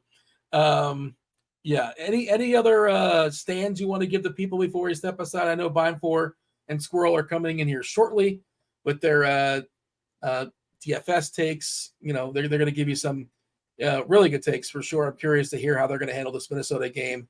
And, you know, you try not to freak out about weather, but orange is kind of a scary color. And the way that total has dropped as well. And also, if Minnesota's going to get played, maybe I can go away from that. But what do you want to leave the people with, Tim? Give me a big stand, something that we can clip, like producer Steve, producer Devin. They're going to clip this and say, look at Tim. He called this 2 hours before the game even started. And it's got to be ambitious. Otherwise, what's the point? We'll just throw it out. All right. DeAndre Swift, 3 rushing TDs. Okay. I think that qualifies. I think that works. Eric, is that ambitious enough for you? DeAndre Swift, 3 rushing touchdowns. Does that work for you? Well, yeah. I don't think he's ever done that in his career. And Jalen Hurts gets all the touchdowns, so that's pretty ambitious, I think. Yeah. Why can't they push anybody else? They can only push the quarterback. Is that how that works? It's so unfair. It really is so unfair. Like, why does Hurts? I should have done Kenneth Walker instead. Because Swift is going to be higher owned. I forgot about Walker. What about Kenny Walker has 2 individual runs of 40 yards or more, and one of those 2 for a touchdown? That's good, Dean. Does that work? I mean, it's not happening. It's likely not happening. It can. It's possible. It's in the realm. But, you know, I mean, I just made that up. Dean, how many total yards is Kenneth Walker actually going to run? Not like how many yards on the football field does he gain? On those 2 runs, how many actual yards is he going to run? 172, give or take. Yeah, that's about right. Does that work for you? Yep, that is about right. Over-under is probably, 171.5 or so, I would say. It is interesting how Seattle, not just Walker, but even their pass receivers are basically ignored. I kind of sort of somewhat get it, but maybe Squirrel has some thoughts on Seattle or just the entire slate in general. Squirrel, good morning. What's up? Morning. Yeah, good little slate. We got a little bit of everything. We got our weather. We got our backup running backs. It's like all of NFL DFS just combined into one slate. It's great. It feels like a week 15, but it's only week 6. It really. If you like this week, you're going to love week 15 for sure. Tim, let's step aside. Let's get out of here. Let's make way for Eric and Squirrel. Do hit that like button. Do subscribe. Don't go anywhere. It's still 2 hours until kickoff. They're going to yield to crunch time. Crunch time comes in about an hour and 15 minutes. You have Will, who's just the master, the maestro of props, the best prop man in the business. You got Dre, former $1 million winner, as well as producer Rob, spinner of lots of plates. One thing he does is produce. He also speaks ball, and he knows ball. Eric, take it over. Myself and Tim, we appreciate you guys watching the first portion. Now it's Erik Beimfohr. Absolutely. Shout out to Dean and Tim. I always love the fun little segue, and Dean is the best host in the biz. He's got it nailed down, passing off the baton and filling some fun in some of our DFS shows, which, of course, we're going to kick off ours now. GPP Final Takes here on RotoGrinders.com. I am Erik Beimfohr, joined, as always, by John Breslin, a.k.a. SquirrelPatrol. Thank you for joining us. If you have not joined us on a Sunday morning before, A, where have you been? But B, we're going to take the show maybe a smidge different than some of the other shows you may watch across all of the DFS landscape. We're not necessarily going to go game by game. We're not necessarily going to go position by position. We're going to kind of bounce around to the final takes for your tournament lineups for this week. There's going to be, based upon the week, kind of varying different types of things that we really need to dive into. Sometimes it is a particular game or two. Sometimes it is a particular position or something. But we kind of try to cover everything that's the most important for you. So if you have a question that we are not covering or we haven't covered, please put it in the chat. We will try to hit every single question that we possibly can. And of course, the crunch time folks after us will take anything that we don't get But of course, before we start to dive in, John, I think Dean nailed it. You nailed it. We have a little bit of everything. This slate makes me feel things like it's like 2017 DFS all over again or something, right? Backup running backs, weather, the quarterback sitting out with some gross, do you play the chalky defense against the backup quarterback? Like wide receivers are out, like we got some superstars back, right? Cup's back in our lives. Chase is apparently back. Like there's so much to kind of diagnose on this slate. What's how are you just like generally feeling, processing, like thinking about this slate at a total macro level? You said Chase is back. I didn't know if you meant like Chase Claypool or Jamar Chase. Both. Technically both. Chase Claypool is on the Miami Dolphins now, so technically true. But yes, Jamar Chase is back in our fantasy, on the good side of our fantasy lens here. Yeah. So like my macro view of the slate, I think is a little bit different than most people's. And I'm taking like a firmer stance than I usually do. So I think most people are looking at this week and saying, well, we've got a bunch of games where the totals are all clumped together in like the mid to low 40s. So it's impossible to differentiate. I see a big differentiation because I see the Dolphins with an implied point total that's 10% higher than the next closest team, which is the Rams. And Rams will be getting a lot of play. And I think the Rams are fine as they pivot from the Dolphins, but everything should just be a pivot from the Dolphins. The Dolphins, like next, they're 20% or 25% higher than the third highest implied point total, which is the Jaguars. And that's probably my ranking of the teams, depending on your site. I think the Rams are actually priced a lot better on DraftKings and FanDuel, and Jaguars maybe priced a little bit better on FanDuel than DraftKings. But like everything this week, in my mind, should start and end with the Dolphins. I totally agree, and I found it funny. Now, of course, Raheem Mostert isn't flying past anybody, right? We're not going to flip over the cards and you're going to be like, oh, baby, I got low-owned Raheem Mostert. You're not, Tyreek Hill is not going to be low-owned. Tua isn't going to be 2%, et cetera, right? But I kind of felt the same way as you. Like when I opened up the slate earlier this week, we had a lot of this potential running back injury news, right? And so you start to think ahead, like, what is that? Okay, so what happens if Miles Sanders sits out, which he is, if Khalil Herbert and Roshan Johnson and Travis Homer sit out, right? If Devin Achane is out, except like there's tons. Kamara still with no Jamal Williams, right? Jeff Wilson is not back. what happens there? And I said, the Dolphins are playing the Panthers. That seems like they're probably going to score a bunch of points. And as you said, you kind of work your way down the slate, and it's like, yes, who doesn't like Jamar Chase? The Rams look good. Who doesn't like, some of these other spots? But really, Jaguars. But really, I feel like everything, when we have value on a slate and a slightly lesser amount of games, we discussed last week, bye weeks are kicking in. We still have London games. So we are getting a little bit of smaller slates than we had the first couple of weeks.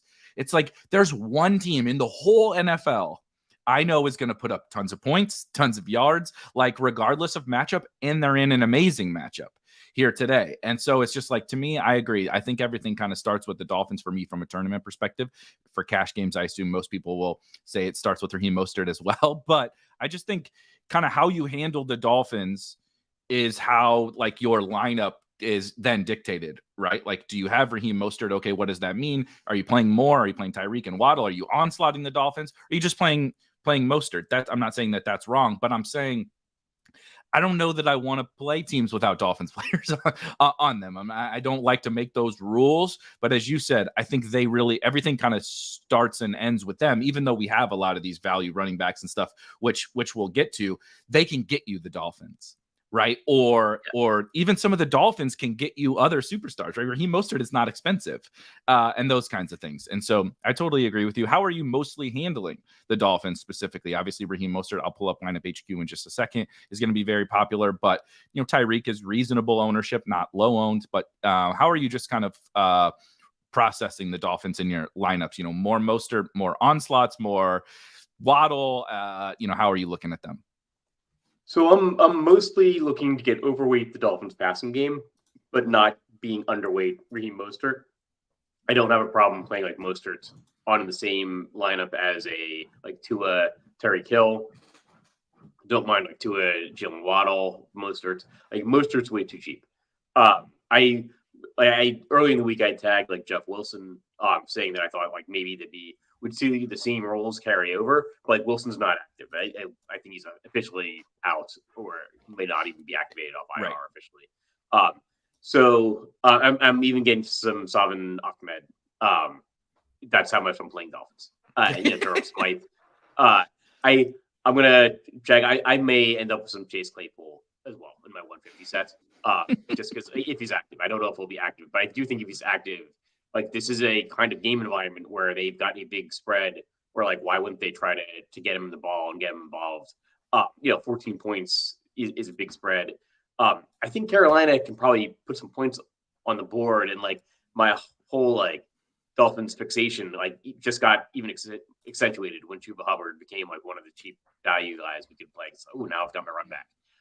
But I'm playing some Adam Thielen and some Jonathan Mingo as well. He's looking to have some run backs, but you don't need a run back. I mean, it's a 14-point spread. So basically just trying to get overweight the passing game while staying kind of at the field or a little bit above on what I think will be a pretty highly owned Raheem Mostert. Just a note on Mostert, there is a little bit of a pricing difference. I think he's more of a tournament play on FanDuel, where he's one of the more expensive running backs. I think he's maybe even the most expensive running back after McCaffrey, whereas on DraftKings, he's just a screaming value. Yeah, the DraftKings price is pretty comical, but the as you said, the FanDuel price, and like you said, he's a tournament play, but I think he's a more than fine tournament play. I mean, we see the running back production. I'm gonna talk a little bit about this and some of the other backfields, and you can't necessarily do it this way, right? Because it's not like when other guys go out, literally everything goes to Raheem Mostert. Like you said, Savon Ahmed is going to play if it gets out of hand. Moochie Makai Moshai asks Chris Brooks, the third. You mentioned Chase Claypool. If we're getting really galaxy brain with a Claypool or a Cedric Wilson or something like that, is there a sprinkle of Chris Brooks for a fourth quarter blowout run?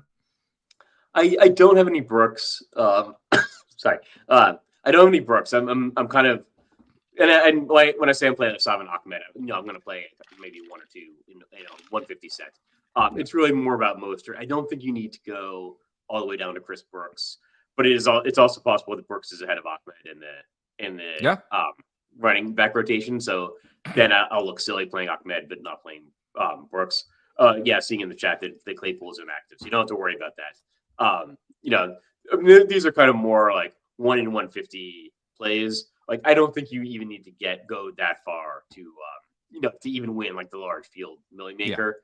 I just generally like sometimes you can win these large field tournaments by just putting enough shots on goal, and that's my strategy playing the Dolphins. Like I don't necessarily want to get so crazy where I'm like looking down the depth chart. I think you can just be over the field on like Tyreek Hill and Jalen Waddle, and that is also a strategy that can win you money. Yeah, I think I didn't take it so much as we're touting Chase Claypool more as this is a symptom of the love for the Dolphins. This is if there's anything that's telling that kind of like, joking comment about, I'll mix in the Savon Ahmed and Chase Claypool or whatever is more about like, no, this is the point that you should think, okay, he's really prioritizing the Dolphins, right? Like the Dolphins are a crux of this slate. And you mentioned Chuba Hubbard. I do want to segue from there into probably the most, not that the Dolphins aren't, but probably the most important part of this slate, which I said feels very much like a 2017-2018 NFL DFS Week 14 slate or something. But we have a bunch of running back value, especially, I mean, on both sides, but especially on DraftKings is a little closer to kind of some old school pricing with some backs that we would get, where the aforementioned Chuba Hubbard is personally my favorite, but we'll talk through all of that with Miles Sanders out for Carolina. In Chicago, Khalil Herbert went on IR. Roshan Johnson has not been cleared from concussion protocol, and Travis Homer is also out. They picked up, shout out my guy, Darrington Evans, to be their second running back this week behind Donta Foreman, both former Titans backups running backs, funny enough.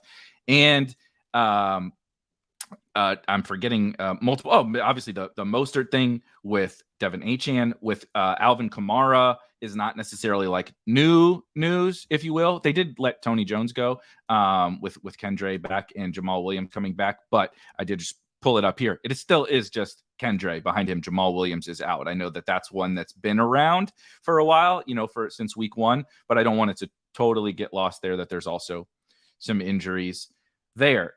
At running back, how are you processing the fact that we have a bunch of, in particular on DraftKings, a bunch of 4K running backs? Raheem Mostert being way underpriced. Bodyguard in the chat asked, "Are you playing 3 running backs in cash games today?" I'll get out ahead of that one and say yes. I would be, but B, is that also something that's flowing down into your tournament lineups where these running backs are all just really strong plays and it allows you to get your Dolphins or whatever? How are you just kind of thinking about the fact that we have a glutton of running back options? Yeah, I think I'll end up with 3 running backs in a lot of my tournament lineups. It's not like the scoring is a little bit down, so like those touchdowns from running backs are starting to count a little bit more when you have like less receiving and less offense overall. In terms of like the really cheap running backs, I like Chuba Hubbard. I know some people have said he hasn't put up points when you've given him opportunities in the past. He's had fine games, but he's not gonna necessarily blow up for this monster game. But he's 4,300 on DraftKings. I would challenge you to find somebody cheaper than 4,300 that you think is going to do better. Yep. So that's leading to a lot of the 3 running back lineups is when you get down to 4,300 with your last spot, you're kind of looking at like Kendrick Bourne or Chuba Hubbard. Or Robert Woods. Some of those guys are fine, but Chuba Hubbard's got a little bit of safety there, just almost certainly going to catch passes. You could see some of these 3,800 wide receivers getting completely blanked. So, I like Chuba as the value running back. I'm not as high on Dante Foreman. I can't remember the last time I regretted not playing a Bears running back, especially since Justin Fields got there. Because he doesn't dump the ball off. He's going to pull the ball down and run it rather than dump the ball off the running back, like a lot of running quarterbacks. All of the running backs are out for the Bears except for their starting running back, Justin Fields. So let's not forget, it seems on a depth chart basis, oh my God, we're getting a screaming value in Dante Foreman. Maybe not. Maybe it's really the second and third, Bears running backs that are out, and we don't really care that Foreman's stepping into the number 2 role. And then there's obviously weather there. That's probably not going to affect the running backs as much as the receivers on the passing game. But the total is still dropped. And I don't know that Dante Foreman's necessarily a running back that's going to break off that 80-yard run. That's more likely to be Justin Fields. So I'm not getting to a ton of Dante Foreman, a little bit, here or there in my 150 set. Getting to more Dante Foreman than I am Salvon Ahmed and Chris Brooks and Chase Claypool, but not a ton more. In terms of value running backs, the guy that I really like is Chuba Hubbard, and then I'm kind of paying up more, not up to McCaffrey, but paying up a little bit more. Yeah, for sure. Couple of quick things here. Giuliano mentions, you guys have not mentioned, we're definitely going to get to Joe Mixon, I promise you. Yeah. And we're definitely going to get to Mixon and the Bengals. So I promise we will be on that one. Some good comments here from Stephen B. I was going to add, I think, so if I'm racking and stacking the running backs, Chuba and Mostert are almost in a tier of their own for me today. I do think I like Foreman a little bit better than you do. The weather has me it's so easy to talk yourself into things with the weather type stuff, because it's maybe they'll run a little bit more, but it's if they're just going to run and it's pouring and nasty weather, that's not good. That means they're not scoring a lot of fantasy points, right? I do think, first I want to say, I think Dante Foreman's similar to Chuba, actually. Is a little bit of an underrated, actual real life football player. I know we're getting the hand in the dirt here, but going back to those Titans days and on that Panthers team that Chuba is now on last year, when CMC was gone, when Derrick Henry was gone on the Titans, Foreman was awesome. He was really, really good as a runner. I do think the Bears with Fields, as who was it? Steven said, have an efficient running game, and he's generally been an efficient runner, right? It's not just Khalil Herbert is good. It is when Justin Fields is your quarterback and you have a pretty strong scheme, but also, right, why is Miles Sanders so much worse this year than he was last year on the Eagles? Of course, the offensive line, but the system with Jalen Hurts as a rushing quarterback helps your rushing efficiency, right? Miles Sanders is running for 5 yards a carry for the Eagles, and he's running for 2.5 yards a carry or whatever on the Panthers. His talent hasn't changed, but there's a big difference in situation. I do think the Bears have checked it down to their running backs a smidge more this year than in the past. So again, I'm sort of grasping at straws, but I think there's a little bit of reason to believe that this year is a little bit different there. And I do like the Vikings matchup. They haven't been amazing against, running backs haven't been amazing against the Vikings, but that's just because everybody's throwing all over them like crazy. We saw what DeAndre Swift did to this Vikings defense. That was the coming out party, if you recall, for DeAndre Swift when Kenny Gainwell's out in week 2, ran for like 180 yards or whatever. I do think Foreman can be pretty good here, but if he's definitely the third guy behind Chuba, and if we're picking those guys who are benefiting from an injury, he's very, very much the third guy behind Chuba and Mostert. And I think if people are concerned about Chuba because of what he's done like in the past when given opportunity or whatever, I think that's like you're cutting off your nose to spite your face. I wouldn't worry about that. It's a new team, a new situation, and he's going to get so much volume at 4,300. Like, they are going to have to score. This is not going to be one of those, like, pray to God we can, run the ball and grind it out and not do anything. They're going to have to score. He catches passes. He's going to be out there when they're behind later in the game. Other than injury and some like really, really brutal luck, I don't really see how he fails. He may not win you a tournament, but I don't. He's probably the biggest slam dunk I feel like we've had this year. So I say that he's going to score 6 fantasy points, but that's how I feel about this one at running back. Anything you got on that, and then anybody else outside of? I did want to touch on those 3 first, though. We can talk Mixon, Kyron, Kamara, etc. Yeah, just in general, this is maybe more of a macro slate thing than like a specific running back thing. But I will say, though, like, there's 2 things that I try not to argue with, and like the 2 things I tried not to argue with are like really, really bad weather and cheap running backs that are seeing like a total role change. And both of those things are factors on the slate. So like because we'll get to like maybe touch on defense or whatever. But like I'll say, like, I don't like playing chalk defenses unless it's like weather, unless it's like a weather thing. So like you can't argue with Mother Nature. And also like I like that. Like when there's a pricing, like when there's a role change after pricing comes out, like you're kind of just giving up like something that's being given to you in terms of math. And it is true, like we all have, like, if you play DFS enough, you have those like weeks in your mind where like, oh God, remember that when the running back got like, was priced down to 3,000 and then like he was a super chalk 60% owned, and then like he got injured in the first quarter. But, like, those things like stand out in your mind because like the chances of that happening just aren't that high. Like, more often than not, when you're given a gift with pricing, you want to take it, and you don't. That doesn't mean you need to lock button anybody. But you want to take it. Maybe aim to be over the field on it. That's really, really good point. I like both of those. When like something was like you said, there's things you can't argue with, and I really like how you said that. Like, we can sit here and be like, well, exactly how windy is it going to be, right? Like, let's pull out our, get on Twitter and do the Twitter weather. Like, oh, it's only 20-mile-an-hour winds, so really it's only a 4% downgrade. Like, we could sit there and do all that, but at the end of the day, like you said, you can't argue with Mother Nature, and we can't argue with this player was priced as D'Onta Foreman was priced as a player who was inactive. Like, right? Chuba Hubbard was priced as a backup running back on a bad team. He is now the starting running back, still on a bad team, but facing the best offense in the NFL, to where they are going to be pushed to score. And the Dolphins honestly have a bad defense. Like, the Dolphins defense is not something that I'm scared of. So I really like the way you said that, in particular on like the cheaper end, right? Both at defense, like you said, and at running back. The cheaper we make it, and it's inarguable about the weather or the role or whatever, it's like you said, just take it. Like, more often than not, it's going to play out in your favor, and we can find really good, sharp ways to still make high, plus EV tournament lineups. We don't have to, like you said, we don't have to play Kari Blossom game or whatever. You just don't have to. You just don't have to go that crazy. Even though it feels like, oh, you look at the Millie Maker winning team every week, and it's something that nobody ever saw coming. but like we just don't have to go that crazy. There's a nice balancing act.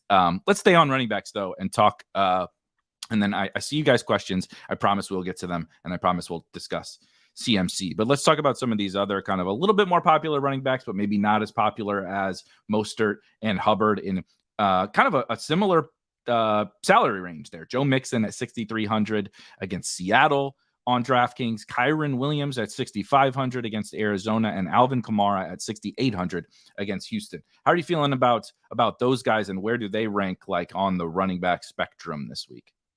Yeah, I mean, I like these guys. I like, sorry, it was Mixon, Kyren, and Kamara. Yep. Yeah, so like Kamara and Kyren, I think like I'm going to aim to be a little bit over on them and a little bit under on Joe Mixon.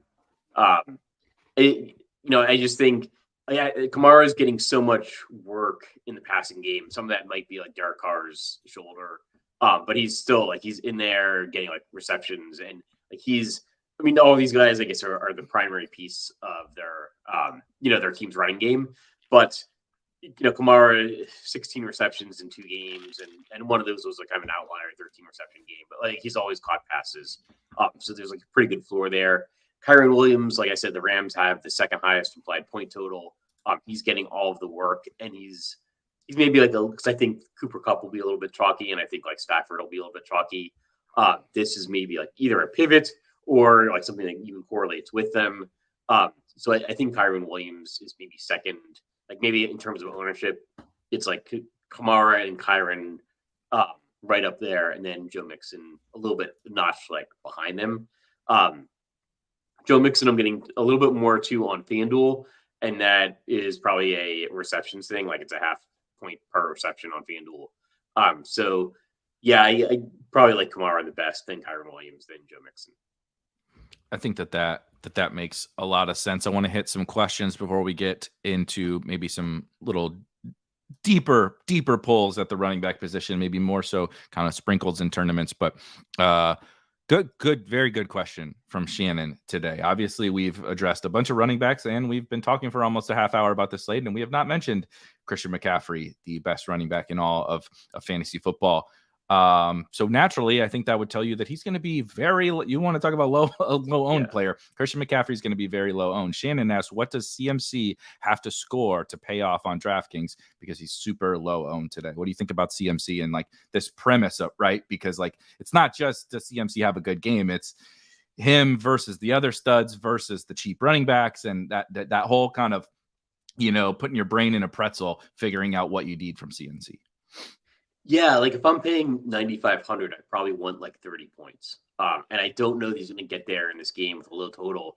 I think this game might actually have worse weather than the Chicago game. It's just that people aren't even looking at this game as much outside of like the San Francisco defense.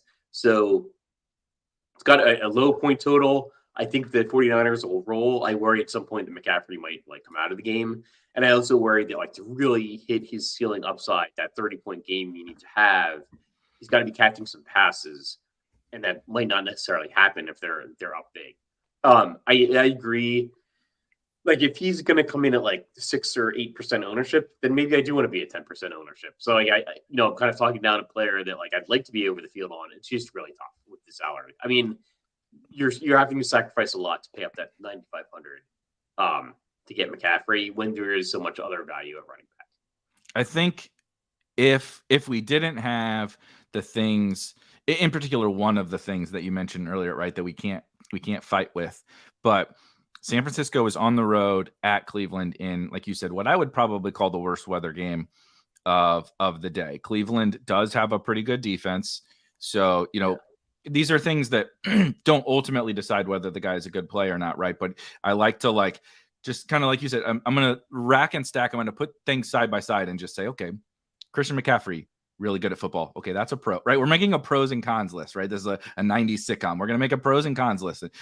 CMC, very good at football. 49ers, very good on offense, going to score a lot of points, right? Go over to the con side. Really, really bad weather. Cleveland Browns, good defense.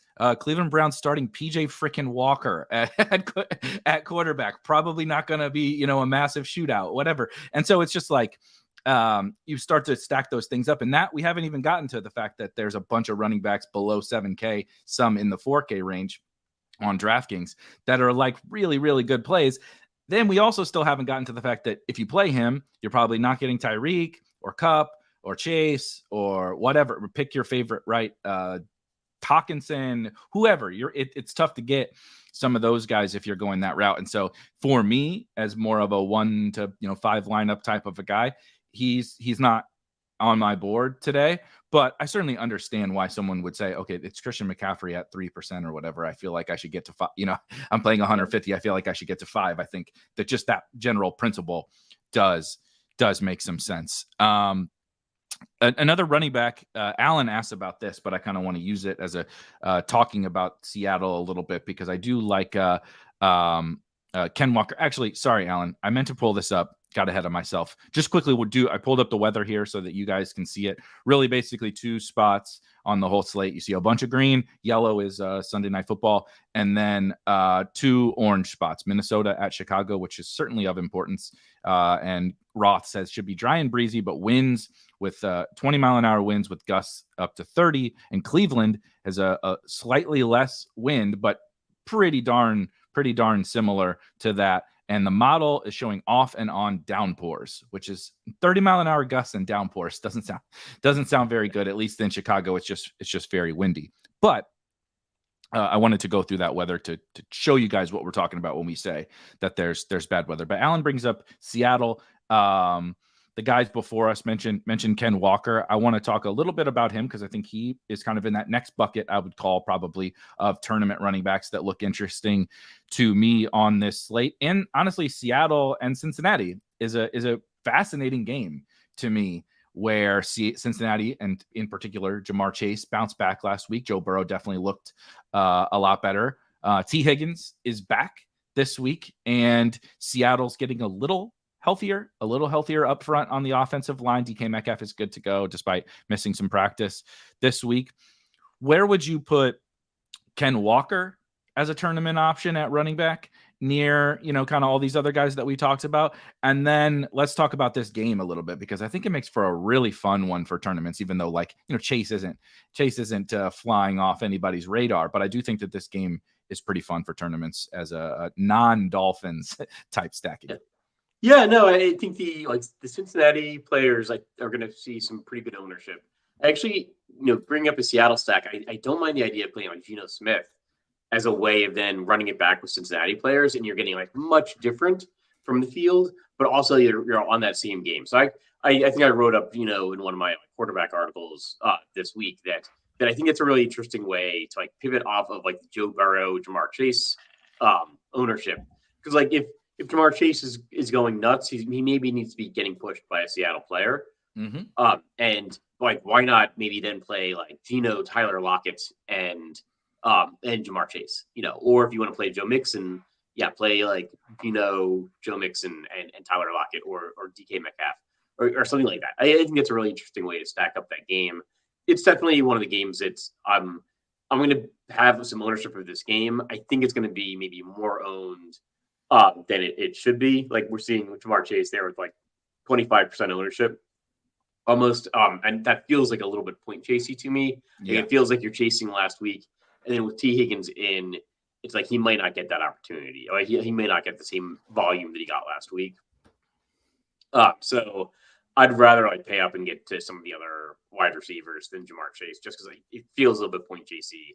But I can't argue with it either. I mean, he could go out and have another monster game and end up the wide receiver 1 at the end of the year. That's definitely within the realm of possibility. I'm just probably going to try to be under the 23.5% ownership. Yeah, it feels bad saying it's it's a little bit point chasey and a small sampling when it's Jamar Chase because he's Jamar Chase. He could do He can do this at any given time. No one is saying you're chasing the $4,000 wide receiver that had 8 targets last week, and he's probably going to get 3 this week. It's Jamar Chase. He's probably going to have a good game, but I do think there's a few things at play for me with the Bengals that I totally agree. I think I put in the expert survey that the stack I'm going to be most underweight on and the team I'm going to be most underweight on is Bengals and Burrow Chase, because I think we want last week to be the truth from a the market perspective. We want last week to be the thing about the Bengals that was that's real, right? They're back, and it's like, from a like yards per play and like EPA and all that, they actually weren't that good on offense last week. Jamar Chase is just freaking amazing, and they funneled him 19 targets. T. Higgins is back, so that's good. That's good for the offense, but like there's other superstars, you know what I mean? Like other than Jamar Chase that can absolutely go do what he just did last week. So I kind of like to side elsewhere. And the only other thing I would say is that Seattle has not been very good on defense this year, but all of last season, this was a team you did not really want to play wide receivers against. You wanted to attack the middle of the field, and they actually got better at corner this year. Now, that has not been necessarily the case. And so maybe that's the truth. Maybe last year was a fluke, and this year they're just not very good on defense. But I actually think they might be kind of good on defense, and I'm not sure that the Bengals are actually back. I think that they had a good game against the Cardinals, and I think that we're like running with that and saying, yep, okay, all good. Last week it was, do we got to play Chase? Is this the bounce back spot? Whatever. Now this week, like, everybody's just like, nope, they're back, baby. Bengals, Burrow chalk, Chase chalk, Mixon chalk, like we're just all the way back in. And I'm not even sure the spot's that great. I'm not sure that they're necessarily back. And even if the spot is great and they are back, there's so many other good options. It doesn't mean that they're going to win tournaments at this ownership either. Yeah. And like, just as a pivot, like we're seeing Davante Adams with less than half the ownership, in some almost 1/3 the ownership. Like New England hasn't been a world beater on pass defense this year either. And like that's $200 cheaper. Like Davante Adams will outscore Jamar Chase like more often than this ownership like indicates. And I think Chase might even see higher ownership than this. So that's just a pivot. Like that's just a way you can think like, yeah, Davante Adams could put up like a 40-point game as well. So that's something to keep in mind. Yeah, New England missing Matthew Judon and Christian Gonzalez on defense just got destroyed last week. I don't think that the defense is really very good anymore. I think at the start of the year, they were probably pretty good on defense with New England, but yeah, injuries, man, it sucks. The Ravens have been awesome on defense for years. And remember a couple of years ago that we were just stacking up every passing game against them because the whole secondary was out. That's just how it goes. I agree on the Davante. I also just find it funny. I know he's a little cheaper, and that's just how it goes in a salary cap game. But that Chase is so much higher owned even than Kupp and Hill. And I know Kupp and Hill are not going to be low owned. Like you mentioned, I think that they're going to get more than their fair share. I actually would project Kupp a little higher than this, I think, if it were just me and not the computers doing a lot of it. But I do think that it's still interesting to me that like we're just, even though T. Higgins is back, it's like, I don't know. I can't wrap my head around it really. So, I mean, that just means we're going to get the 4 touchdowns again from Chase or whatever. But I just can't totally wrap my head around the fact that Cooper Kupp came back and was Cooper Kupp, and Chase did it once, and that was without T. Higgins. Now T's back, and we're still just gonna go play Chase. Anyway, not saying Chase, not trying to make this a dunk on Jamar Chase thing, because I freaking love Jamar Chase, and he is awesome. And there's certainly ways that you can play Jamar Chase teams. I brought up the Seattle thing because I wanted to hit on what you mentioned. Like, I like the Seattle side. Like, why are we only talking about the Cincinnati side? The Cincinnati defense has not been very good. The Geno stacks look really good at that ownership to me. So you want to play Chase, like you said, play Geno Lockett or Geno Metcalf, and then play Chase with it instead of playing the Burrow side.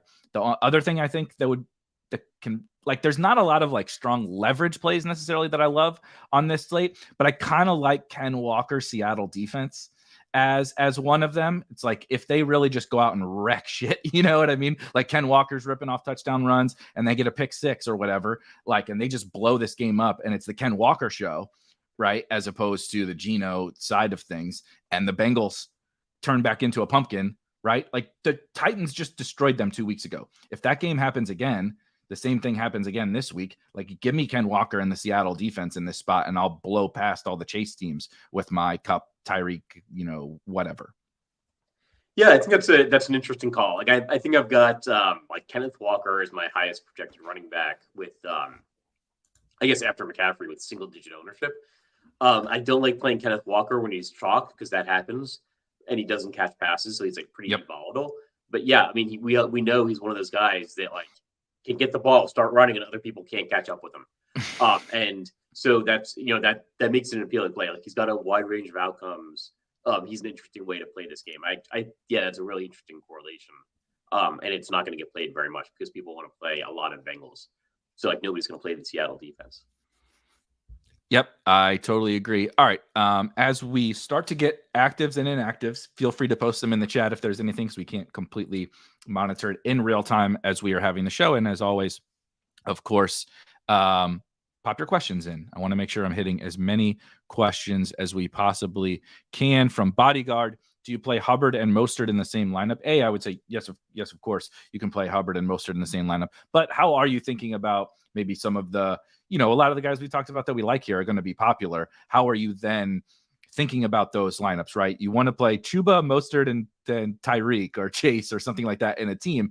You can't just play the cash game team in that lineup. Is there anything generally that you've, kind of started to think through in terms of this slate, handling the fact that you want to get, overweight on the really popular players? So just, I think you can play Hubbard and Mostert in the same lineup. And one of the things that I think about when I try to make a decision like that is that like the Hubbard thing is really about price more than like a huge amount of like score. Like there's not a lot of players under 4,300 that are as good as. So yeah, and then in terms of like the ownership, I mean, it's just you want to get a little bit different. But the shots on goal thing too, right? Like sometimes you just want to take a bunch of shots on goal when you're being gifted something like, okay, here's a starting running back. It's potentially going to have a huge role, and he's only 4,300. Like maybe you want to just play a lot of that, because other people are going to be trying to get like super different, and you'll just be firing a lot of shots on goal then at the first place possibilities, or even just cashing possibilities. So. And there's plenty of places that you can get different. Because like I don't think Tua is going to be that highly owned, and you still have a bunch of salary. Like if you're playing like Mostert, if you're playing Mostert, Hubbard, and and whoever else, like you're still going to have some salary, and you can pay up in other spots in your lineup that other people maybe aren't paying up for. I totally agree. One spot that we haven't yet got to that also does have an injury impacting the slate and the projections and some pretty popular plays for good reason, but some pretty popular plays. Well, unfortunately, both sides of this game, which actually end up probably being good for some of the Jaguars. Anthony Richardson is out this week for the Colts, and we got news it's possible he ends up out for the season this morning, which really sucks for him. Also, I played him. And we are really hitting freaking bingo on the injuries so far this season. Lots of unfortunate injuries, but the Jaguars are missing Zay Jones, and they really don't have anybody else that like this isn't like a next man. Like when Chuba's next man up for Miles Sanders or Foreman's next man up. Like obviously someone is going to play the wide receiver snaps for Jacksonville, but Jamal Agnew and you see Elijah Cooks and Tim Jones, these guys are not gonna like step in and really command a bunch of targets. So what happens, at least from a projection sense, is things consolidate down between Christian Kirk, Calvin Ridley, and Evan Ingram. What are you doing with the Jags in a pretty darn good matchup with a bad Colts pass defense? And there's Minshew on the other side, so who knows? Maybe that creates a little bit more passing. But these guys are also not going to be off the radar. They're projecting really, really highly. But how are you handling the Jags in tournaments today? Yeah, they're especially like appealing on FanDuel. I think the pricing just seems a little bit better there. But yeah, as soon as like the Zay Jones news came out, everybody kind of got a bump up, like in terms of Christian Kirk, Evan Ingram, and Calvin Ridley.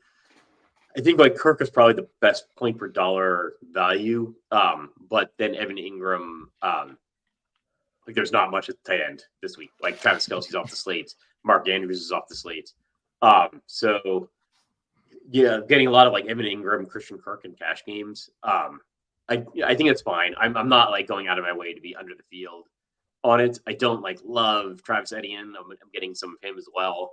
I'd maybe try to be a little bit over the field on Calvin Ridley there, and maybe a little bit under the field on the Evan Ingram and Christian Kirk. That's really more of an ownership thing. It's and it's not a game that's got like some kind of outsized point total, but it's also a game that could be one of those sneaky ones that goes over its total. Yeah, that's I feel like simultaneously good and bad about all of the like everybody in this game, if that makes sense. Whereas, like you said, the Dolphins, I feel good about everybody. Tuba, even like to a lesser extent, Foreman, as I mentioned, like there's guys that I feel generally just extremely positive for. Like you mentioned, we were given something, I'm taking it and running with it. Whereas this doesn't feel so much as like we were given something. It feels so much like, yeah, at their prices, they're fine. They make sense, but they fit amongst a lot of other good plays. So I'm kind of using them when they make sense. I'm not forcing Colts on the other side. I understand, looking at the Colts really quickly, we have Josh Downs for 15% ownership. That feels a little rich to me. I know, trust me, I get the Minshew's in there and he's going to get targets now and he's a rookie and I like him. We've been playing him. We probably mentioned freaking Josh Downs every week on this show, but chasing Downs at 4,100 is, he's priced like those running backs now. I'm sure there are teams where it makes sense. I'm not saying to discount him, but again, if I'm just like prioritizing, because we do have to make some tough decisions today. Like some weeks this year, we would have been like, oh my God, yes, please, God, Josh Downs, I'm jamming you into every team. This week, it's not so much like that. So he's a little lower on the priority here, but are you doing any stacking in this game or anything, or is it a little lower on your totem pole? No, it's a game I think you can stack because it's so cheap. And so even for single entry, I think you can make a stack of this game. I would just be aware that like you then want to maybe use those savings to pay up for something. But yeah, I think it's fine. I think it's a game that you can definitely stack. I prefer the Trevor Lawrence side. I think people are trying to get to like Gardner Minshew, and that's fine. Like I think I'll definitely have like a solid chunk of Minshew, like less than 10% on like my 150 build. I think Minshew is like plausible for single entry. I prefer the Trevor Lawrence side. I think there's like a little bit more safety there, just with them being the home team, being the team that's favored. And the Zay Jones thing really does like just bump everybody else up a notch, and that makes it like project well. And that's not something that I'm like necessarily trying to get like super away from. I might end up under the field if they see outsized ownership. But it's a good game to stack. I mean, this is a good like. And because you can just see it, right? Like Christian Kirk's only 5,400, Josh Downs 4,100. Like they're going to be correlated, and so they're going to see ownership. But I don't mind it. I'm not going to like try to have zero or do some kind of like super fade. Makes sense. Makes a ton of sense. We'll get to it. Would it surprise you to say I have a different $5,000 quarterback who I have played multiple times this year to the absolute floor outcome game and the absolute ceiling outcome game that I prefer more, but we'll talk about that a little bit later. Yes. Oh yeah, baby. We're going back to the well. But some more questions. Waddle and CMC or Chase and Josh Jacobs. Glad this one got brought up. We touched on Waddle, CMC, and Chase. We have not. We touched on Devontae Adams a little bit, touched on the Raiders a little bit. What do you think about this 2v2? And what do you think about Josh Jacobs today as another running back option? So yeah, I'd probably go with Chase and Jacobs there. After I kind of dumped on Jamar Chase for like 5 minutes. But I just think it's gonna project better. Just getting to Josh Jacobs. Yeah, I think the Patriots defense has had some issues. Patriots defense has had some issues. Their offense has had some issues that could lead to some short fields. We don't know like if Mac Jones is even going to make it through the whole game. Jacobs gets so much volume. Like Devontae Adams and Josh Jacobs, you can never just make some kind of super argument against them. Maybe if they're playing like the best defense in the league. There's just so much concentration there in that Raiders offense that like Josh Jacobs and Devontae Adams are always good plays. I just in terms of this like 2v2, McCaffrey's so expensive that obviously I love the Dolphins, but I just think you're going to get like a lot more safety with Jamar Chase and Josh Jacobs, and like 7-man league, you're only trying to beat 6 other people. Yep. I totally agree. You can get your Dolphins elsewhere if you really want them in the 7-man league. There's plenty of savings to go around. I agree. I actually like Josh Jacobs today, which kind of makes me almost throw up in my mouth a little bit, but it is what it is. Like you said, I mean, it is really hard to overlook the volume that this guy is getting. Now, he looks terrible.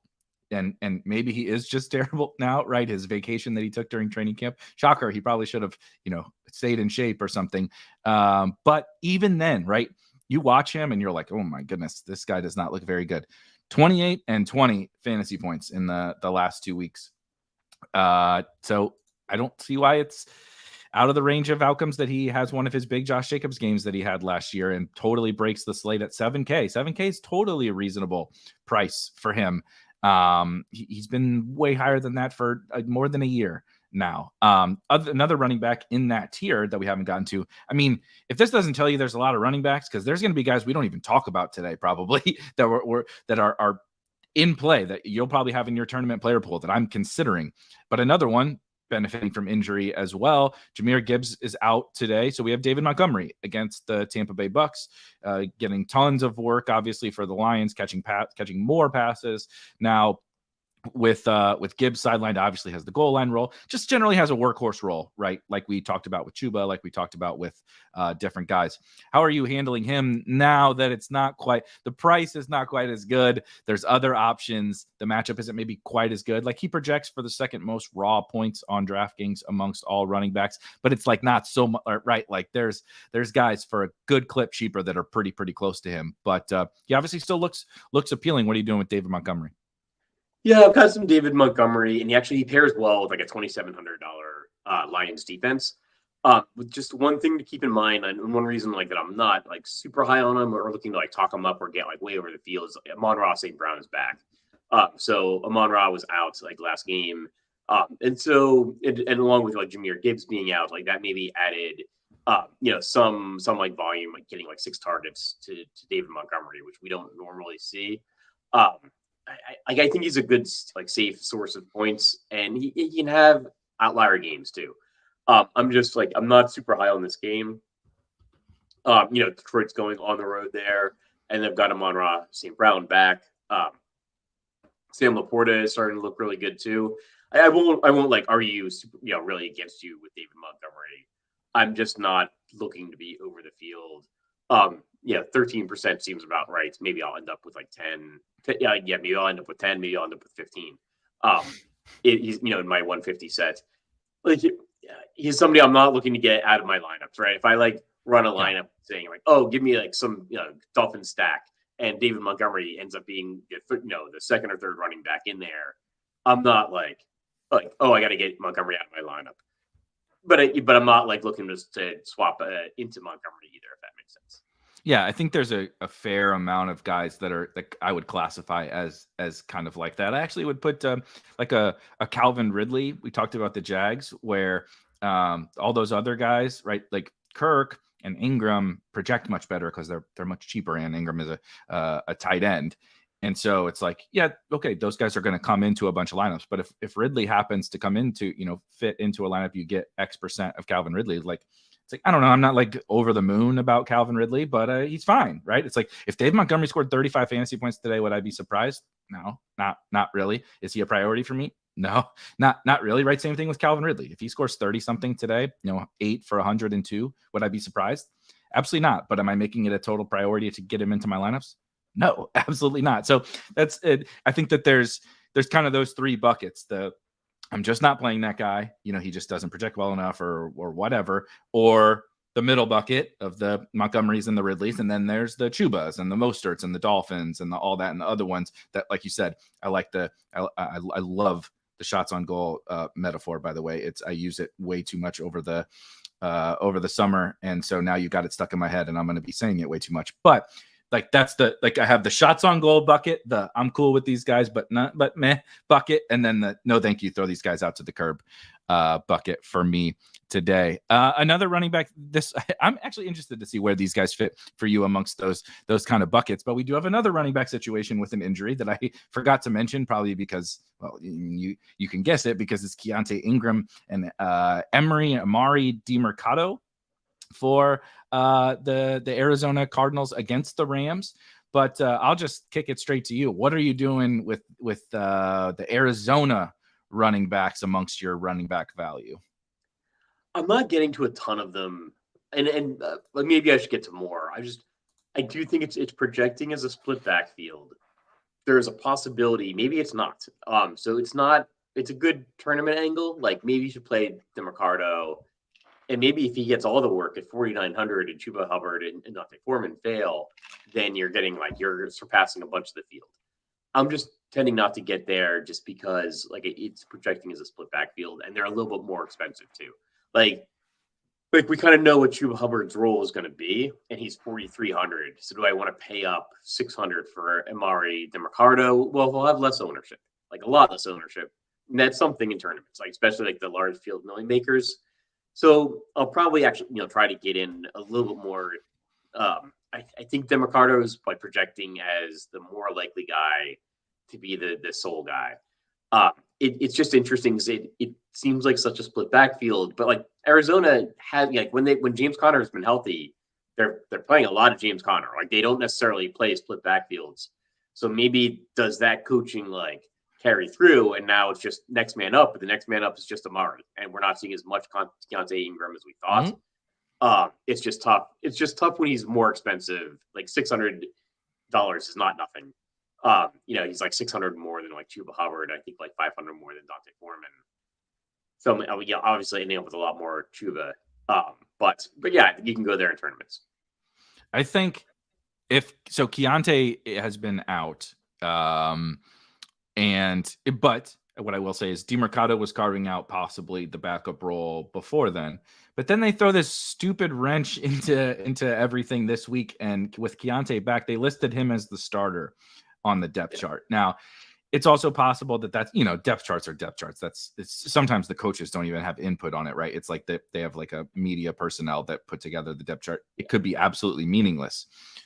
But that at least put a little bit of cold water on DeMarcado for me. It was like, okay, if he was listed as the starter, because he's been getting third down snaps, like passing down snaps all year, actually, even with he doesn't take all of them, right? This isn't like James White or whatever, but like he was getting on the field ahead of Keontae Ingram, next to James Conner while Conner was out there, like to a certain degree. And he does have a catch passing. That's what I was going to say.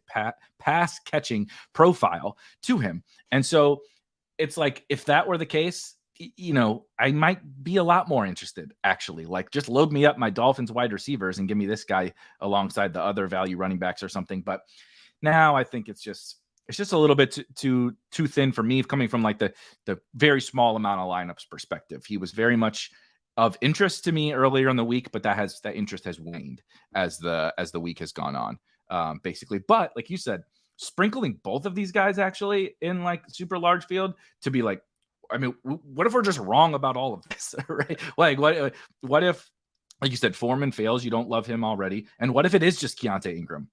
What if he is just or what if DeMarcado is just the workhorse? It's a pretty good matchup. The Rams are gonna score. So like they're kind of in like that middle bucket again for me. I'm not prioritizing them, but I think that they are okay.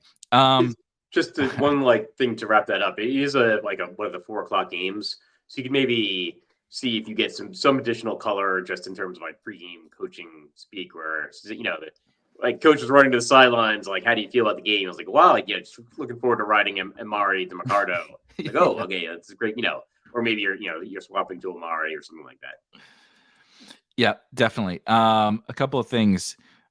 Baki says, is it really windy in Chicago today? It is pretty windy in Chicago today, about 20 mile per hour winds with upwards of 30 mile per hour gusts per our wonderful weatherman, Kevin Roth. And we haven't talked a ton about that game. We talked about Dante Foreman, a little bit of things here and there, but how are you handling that weather? Because that game does seem appealing, right? We talked about all these running backs being out. We talked about Zay Jones being out. Well, Justin Jefferson, pretty big deal, is also out, but yet I still can't get myself to like love any Vikings. So I'm curious how you are kind of handling it, because it does make for some pretty clean stacks and clean correlations, but you get a little bit of murkiness on the Minnesota side, and then you get the weather. It's really dampened kind of my hopes. But I was pretty excited throughout most of the week, especially if you would have told me that nobody's more than 10% owned. How are you handling the pass game here in Minnesota, Chicago? I'm aiming to be under the field. It is windy in Chicago. They do literally call it the Windy City. And it's like the game total has dropped significantly. Like this is one of the bigger drops I've seen. Where I think maybe last week was like 49.5. Like opening this week at like 47.5. Now it's at 43.5. Like that is a big drop, and I think a lot of it is weather related. And like I'm not like running to go play a Justin Jefferson-less Vikings pass offense in Chicago wind. That Vegas like point total drop is significant to me in the sense that like there's some sharp people that are betting that down. And so but then I think there's probably people that are looking at the names and don't realize the total has been bet down that much.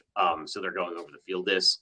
If I'm gonna go to this game, it's probably Justin Fields, maybe with like a Cole Kmet or DJ Moore, probably Cole Kmet more than DJ Moore, just in terms of like shorter passing in the wind. And that's something because like what if because of the wind Justin Fields is running more than he has so far this year? It's a little bit more of like last year Justin Fields and this year Justin Fields outside of like the Washington game. So like my favorite way to play this game is just Justin Fields with like one wide receiver and not necessarily any Minnesota run backs. If I'm doing like a Minnesota run back, it's probably like TJ Hawkinson just because like it's a pretty weak tight end position. So like even in any condition, I could see TJ Hawkinson getting a couple touchdowns, and then suddenly that's the tight end you need to have because he breaks the slate. But not like I'm aiming to be under the field on this game. Yeah, I think Hawkinson would be my favorite guy in the pass game on both sides of this. But that probably tells you about everything you need to know. It is pretty funny because clearly the weather is having a monster impact. You mentioned everything about the betting markets and the sharp folks really taking this weather into account. Plus, honestly, Justin Jefferson was the Vikings offense. So it's like there's already concerns. There's not projectable volume concerns for the wide receivers because they're still going to throw it 30-something, 40-something times. So guys are going to get targets. But the reason why the Vikings were good was because of Justin Jefferson. You remove him, right? This isn't like Andre Drummond in NBA DFS where he's actually not helping his team win, but he does hog a lot of stats, right? So you remove him, you can just play the backup center because nothing changes for the team. It's just somebody else is getting those empty calories, not Andre Drummond. You remove Justin Jefferson. It's not like we can just give Justin Jefferson's production to Jordan Addison or KJ Osborne or Brandon Powell. These guys are just not very good NFL players, at least not yet in terms of Addison. And then, like you said, on the road, in the wind in Chicago. I mean, Kirk Cousins is fine. This isn't Patrick Mahomes. So it seemed like it was going to be a more appealing game, again, on Wednesday or something, but I don't love it. Andre Drummond just tuned in for his favorite Sunday morning DFS show. It was How am I catching strays? It's not even basketball season yet. Andre Drummond catching strays for Bears Vikings DFS analysis. You find it here. Couple good questions. WV Reezer says, anything Jonathan Taylor today? We talked about the Colts very briefly. And Josh Downs mostly. I can't get there with the Colts running backs, not just because I have absolutely no idea how the touches are going to break out, but there's so many running backs to play today. Oh, that's what a great frozen screen. That is absolutely amazing. I wish when I would freeze, I wish it would be just a really nice smiling picture like John had there. I'll hit some questions while we're getting John back here, and then I'll talk about one of my favorite stacks. Actually, it's perfect. While we don't, damn it, he's back. I wanted to get this out of the way while John was frozen, or maybe we are still frozen. We'll see. I'm authentic. As any love for Ritter, London, Logan Thomas, bring back. I will say, I mentioned before that instead of playing Gardner Minshew, at the $5,000 quarterback that I am playing is, of course, Desmond Ritter again.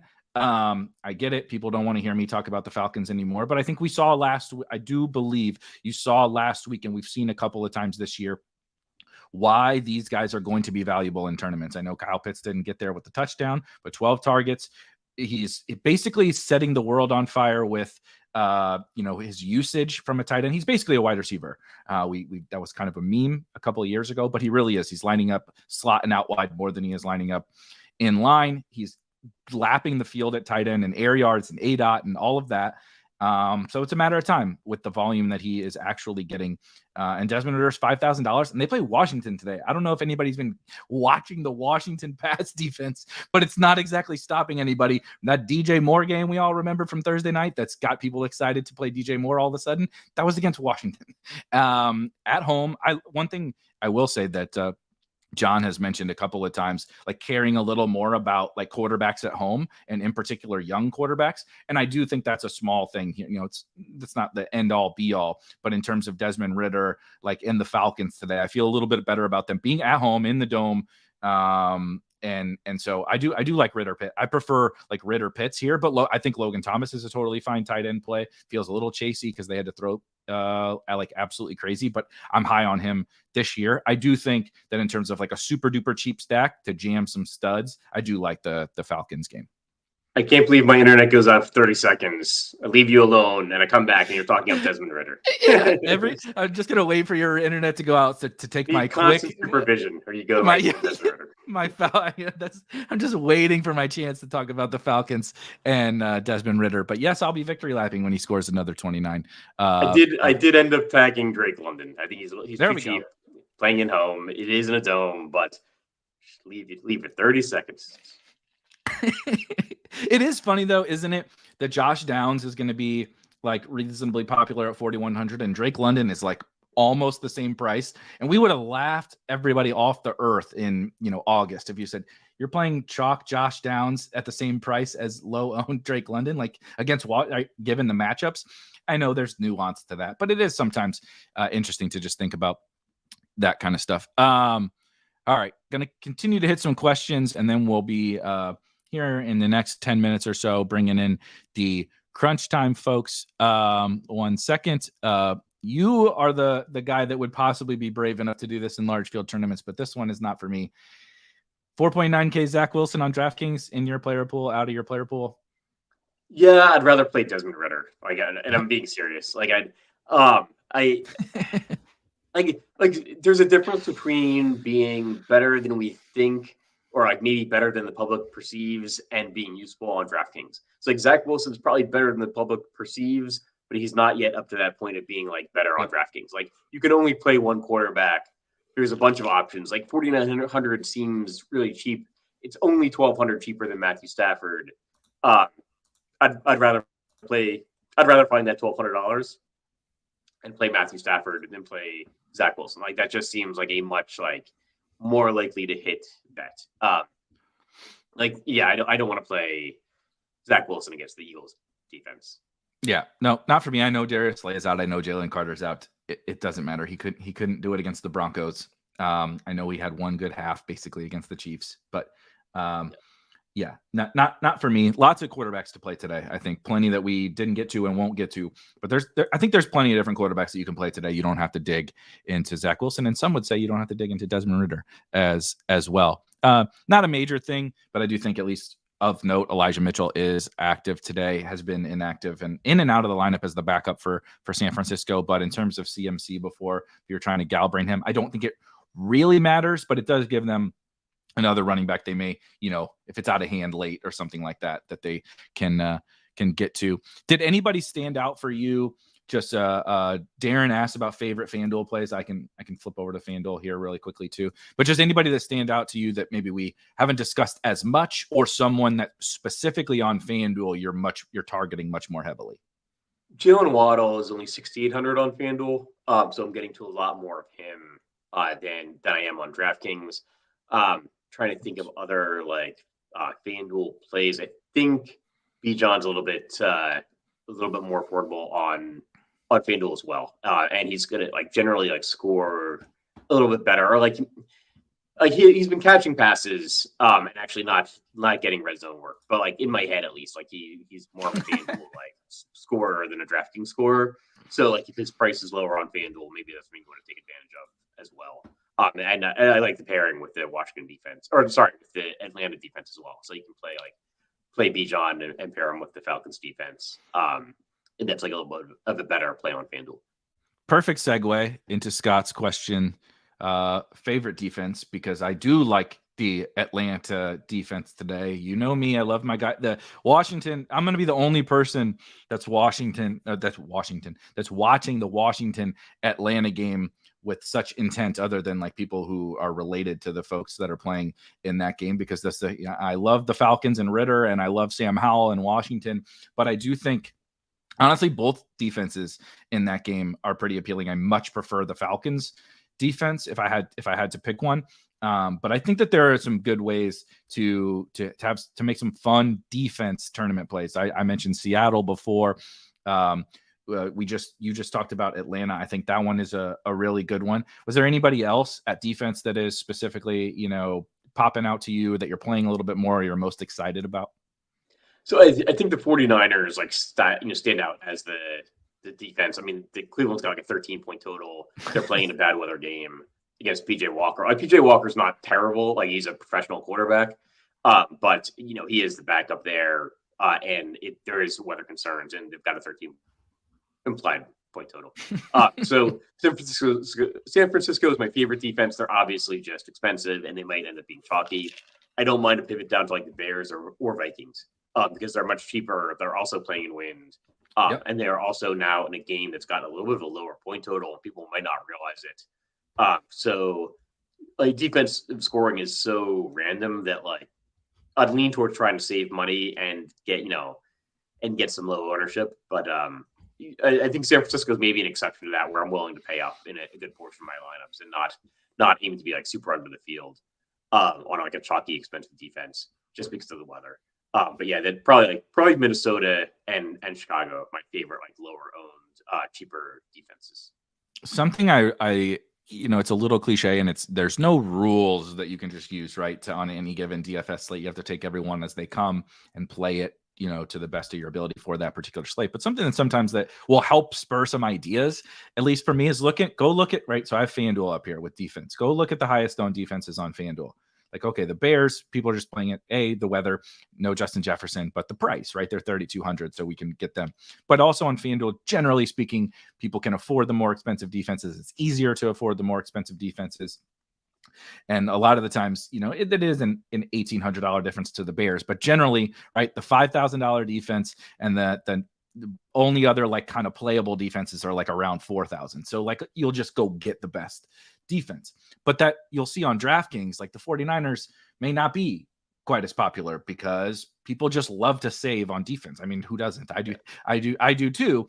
But you can get some of the more expensive defenses, the Eagles, the 49ers on DraftKings, very low owned. And this week is one I hate doing it. It's like, ingrained in my brain from all the years of DFS of like, I just want to save at defense and get the better wide receiver or whatever. But this week, with lots of value and lots of good point per dollar plays, cheap running backs, cheap wide receivers, cheap quarterbacks, I feel a little more comfortable going up at defense on DraftKings. But then on the flip side, on FanDuel, like I think the Lions will catch some ownership. Of course, the Chicago-Minnesota game is going to catch ownership. But like just as an example, you see where are the Lions, right? The Lions are going to get a little bit of ownership on DraftKings, but they're 2% on FanDuel. And it's like, I understand it's a pricing thing, but also they need to score points. Like, this is an NBA, we like, there's no really point per dollar thing with defenses. And so I like to kind of do something like that.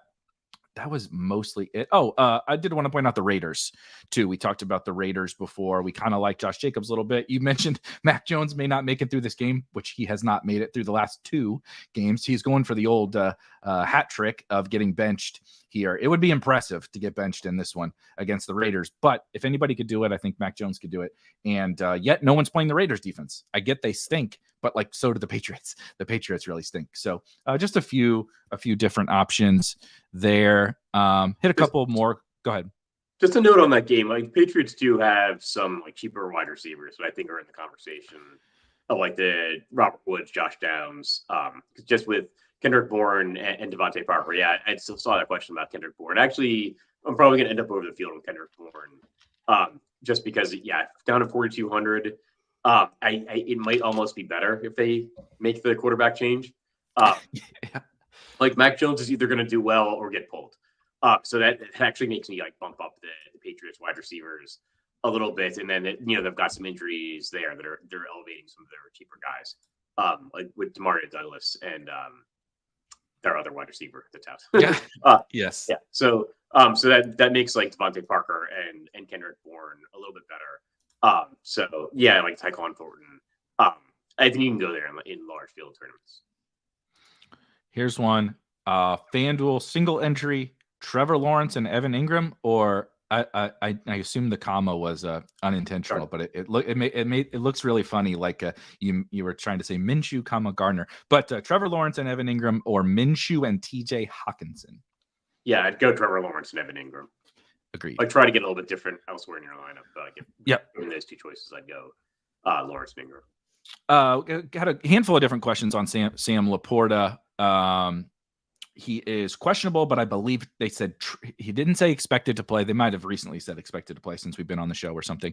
But this morning or overnight, they said he's trending in the right direction, I believe was the latest news on Sam Laporta. So I am assuming that he is in. He has gotten priced up quite a bit, and Amon-Ra St. Brown is back. So he's not all that appealing to me. But again, tight end is terrible. So I would get it if somebody wanted to. Are you playing any Sam Laporta today? I'm not playing a ton of them. I think because of the reason you mentioned that Amon-Ra St. Brown is back now after Sam Laporta is now seeing his price increase. I think you can play him, and then like Zach Ertz is there, or Tyler Higbee is there. If you like need to swap down in the afternoon games, that'll give you some money left over that you can either do something with or not. But so I'm not going out of my way to get Sam Laporta. But if I'm playing a Jared Goff stack, he would be part of that. Or if I play like 3% Jared Goff stacks, like Sam Laporta is going to be in some percentage of those lineups, sometimes with Amon-Ra St. Brown, sometimes not. So I'm assuming he's playing, and I'll just swap down if he's not. Last couple of questions before we bring in the good crunch time folks. Willis wants to know Mike Evans or Devontae Smith. Yeah, I'd probably go Mike Evans. I think so too. What I will say, we didn't get to touch on the Eagles. They're interesting, at least for large field tournaments, maybe for tournaments all around. Well, they're the Eagles, so that's generally a good thing. We're doing the pros and cons list again here. Okay, so Eagles, good offense, gonna score points no matter what.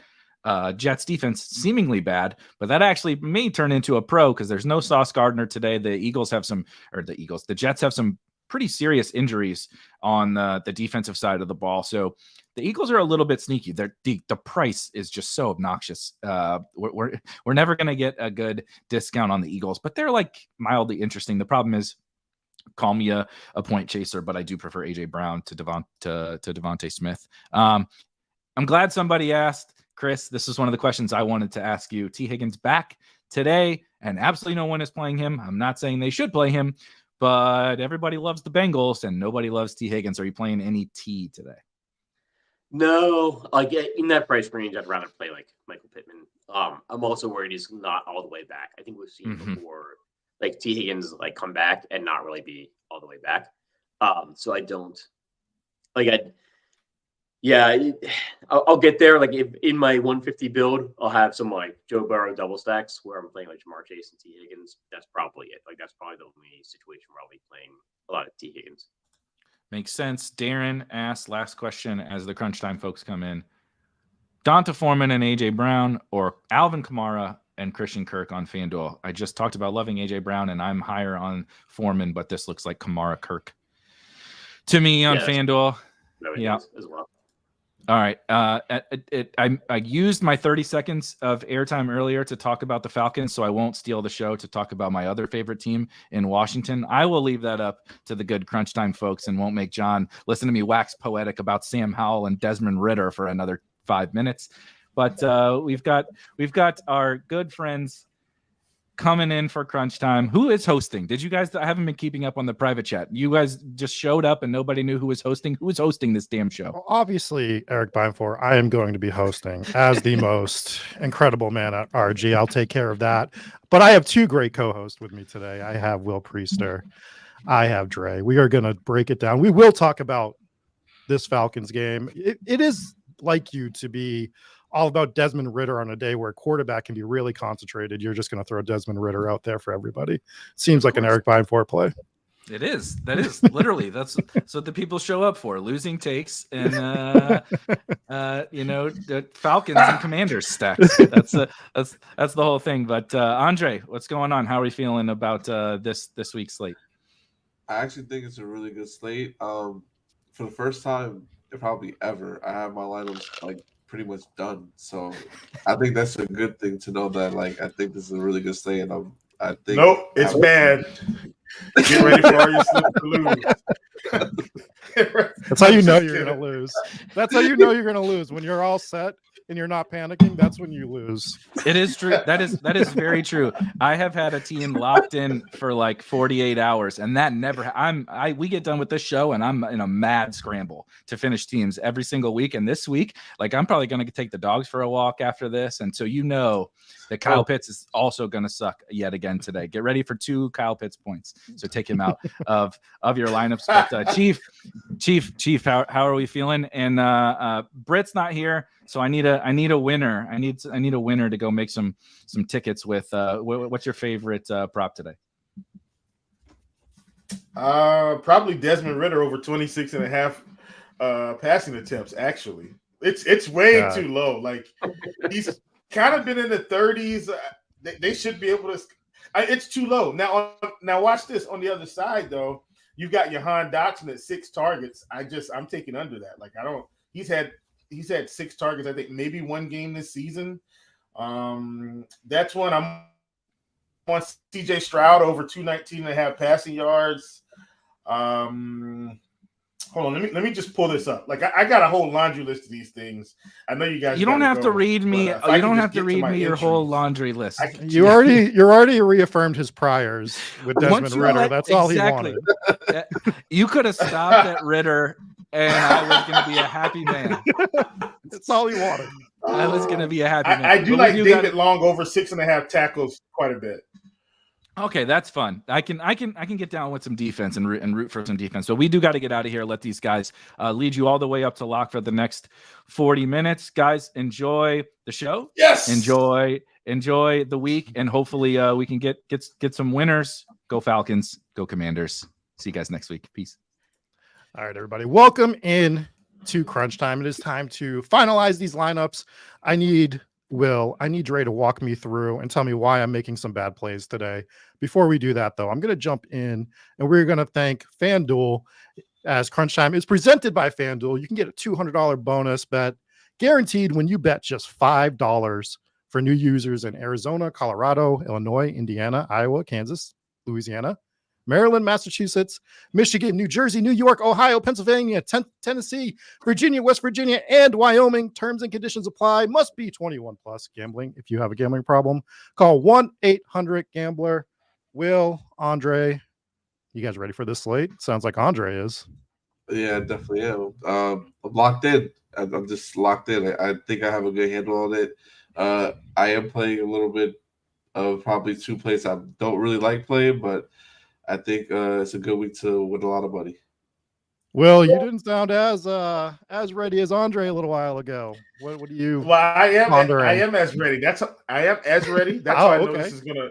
That's how I know it's losing slips incoming. I'm already prepared to not win a slip today. Gotcha. All right, so let's get into it. Let's break it down position by position. We're going to start at quarterback. I want to hear who you guys are going. This is the position that I was able to whittle down, and this is what scares me to death. I have 2 plays. I had a third that I liked, but I'm putting all my chips on Jalen Hurts and Justin Fields today. What are you guys doing at the quarterback position? I'll shoot first, Will. Well, for me, I did talk about this a little bit on the Blitz yesterday. I'm just going to reaffirm that, and then I will get into a couple others. But my heaviest exposures are going to be Tua and Jimmy Garoppolo. I actually was fairly shocked that Tua didn't come in at higher ownership today, considering he's at home facing the Panthers, who have really been giving up a whole gobble of points this year. We've just seen the Miami offense kind of explode on almost everybody except Buffalo. So I actually expected them to come in higher on. Raheem Mostert's getting a lot of ownership, but not Tua. And Tyreek's only at 15%, at least the last time I checked the projections. So Tua is a really big exposure for me. And then Jimmy Garoppolo is more of a, Rob, I got to see if the Patriots are actually really this bad. And if they are, then I want as much Jimmy as I can get because of the receivers I can pair him with.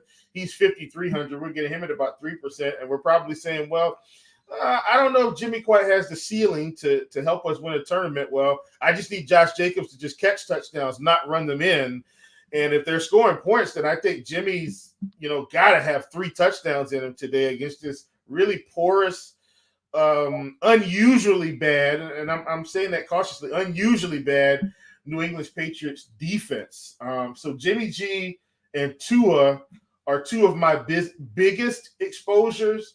And then I think in terms of off the wall plays, I think it's this, and I'm not going to steal your thunder here. I think it's the Kirk Cousins Justin Fields game because I don't know if the weather's as bad as we think it is. Mm-hmm. And I mean, literally, if they said this game was sunny, shining, birds were chirping, kids were running around playing hopscotch, we'd be all over this game. Like this is a points frenzy, but we're getting really low ownership here because of the situation. So, as I told one of my friends the other day, I said, man, every win game, quarterbacks throw for 500 yards.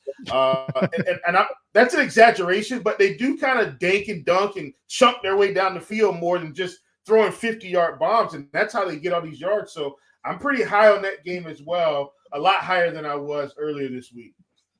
Yeah, I'm looking at Justin Fields for that particular reason. And I also think this can be the Jameis Winston experiment where we used to always play Jameis Winston and then play the defense that was playing him, right? So I'm playing Justin Fields. I'm going to run it back with the Minnesota defense and just hope that we're getting some turnovers, some high scoring in that aspect. And we've also been kind of breaking down who's going to be the RB1 with the Chicago Bears. And I think it's going to be Justin Fields is going to be the RB1 for the Chicago Bears. So yeah. I'm going to be playing my Justin Fields. Andre, what are you doing at quarterback today? Yeah, that was one of my takes too, was going to be Kirk Cousins. He's going to like 1% ownership on DraftKings. So I'm all over the field. I'm well over the field on him. Like I'm placing bets in this morning and I'm watching the line go from 42.5 to the 43.5. That was at 44.5. It's going over. So to me, I think the win is not that bad. I'm going to definitely roll with Kirk Cousins a lot good about today. I do like Sam Howell, Matt Stafford. I'm going to, but my most exposed quarterback is probably going to be Trevor Lawrence here, just in the spot going against the Colts here. So I like that spot a lot. Obviously with Kirk, Ridley and ETN, it helps a lot with the concentration. So I'm all over that. I am getting a little bit of Josh Dobbs. I have like a few Justin Fields, some Jimmy G. But yeah, that's really it mainly. I have Tua definitely too. He's probably like my third highest exposed quarterback on the day. Yeah, Trevor Lawrence was my third guy, but I just kind of limited because I'm doing a lot of single entry, higher buy-in single entry stuff. So I limited it to Fields and I limited it to Hurts because I think he's going to get criminally underowned in this slate. I think he's getting lost. I think the entire Eagles team is getting lost. Any final thoughts on quarterback, or do we kind of hit everything you guys wanted? My sneaky one is CJ Stroud. Like, listen, he's kind of been good every game this season almost. And now we've got slightly more targets available for Nico and Robert Woods. And, maybe a couple of these other guys will kind of filter in. But I got to think Nico and Robert Woods are like, it's just more of those guys with Tank Dell being out. And Stroud's been pretty much almost 250 and a couple of touchdowns every game. He's at home. I like him a ton today.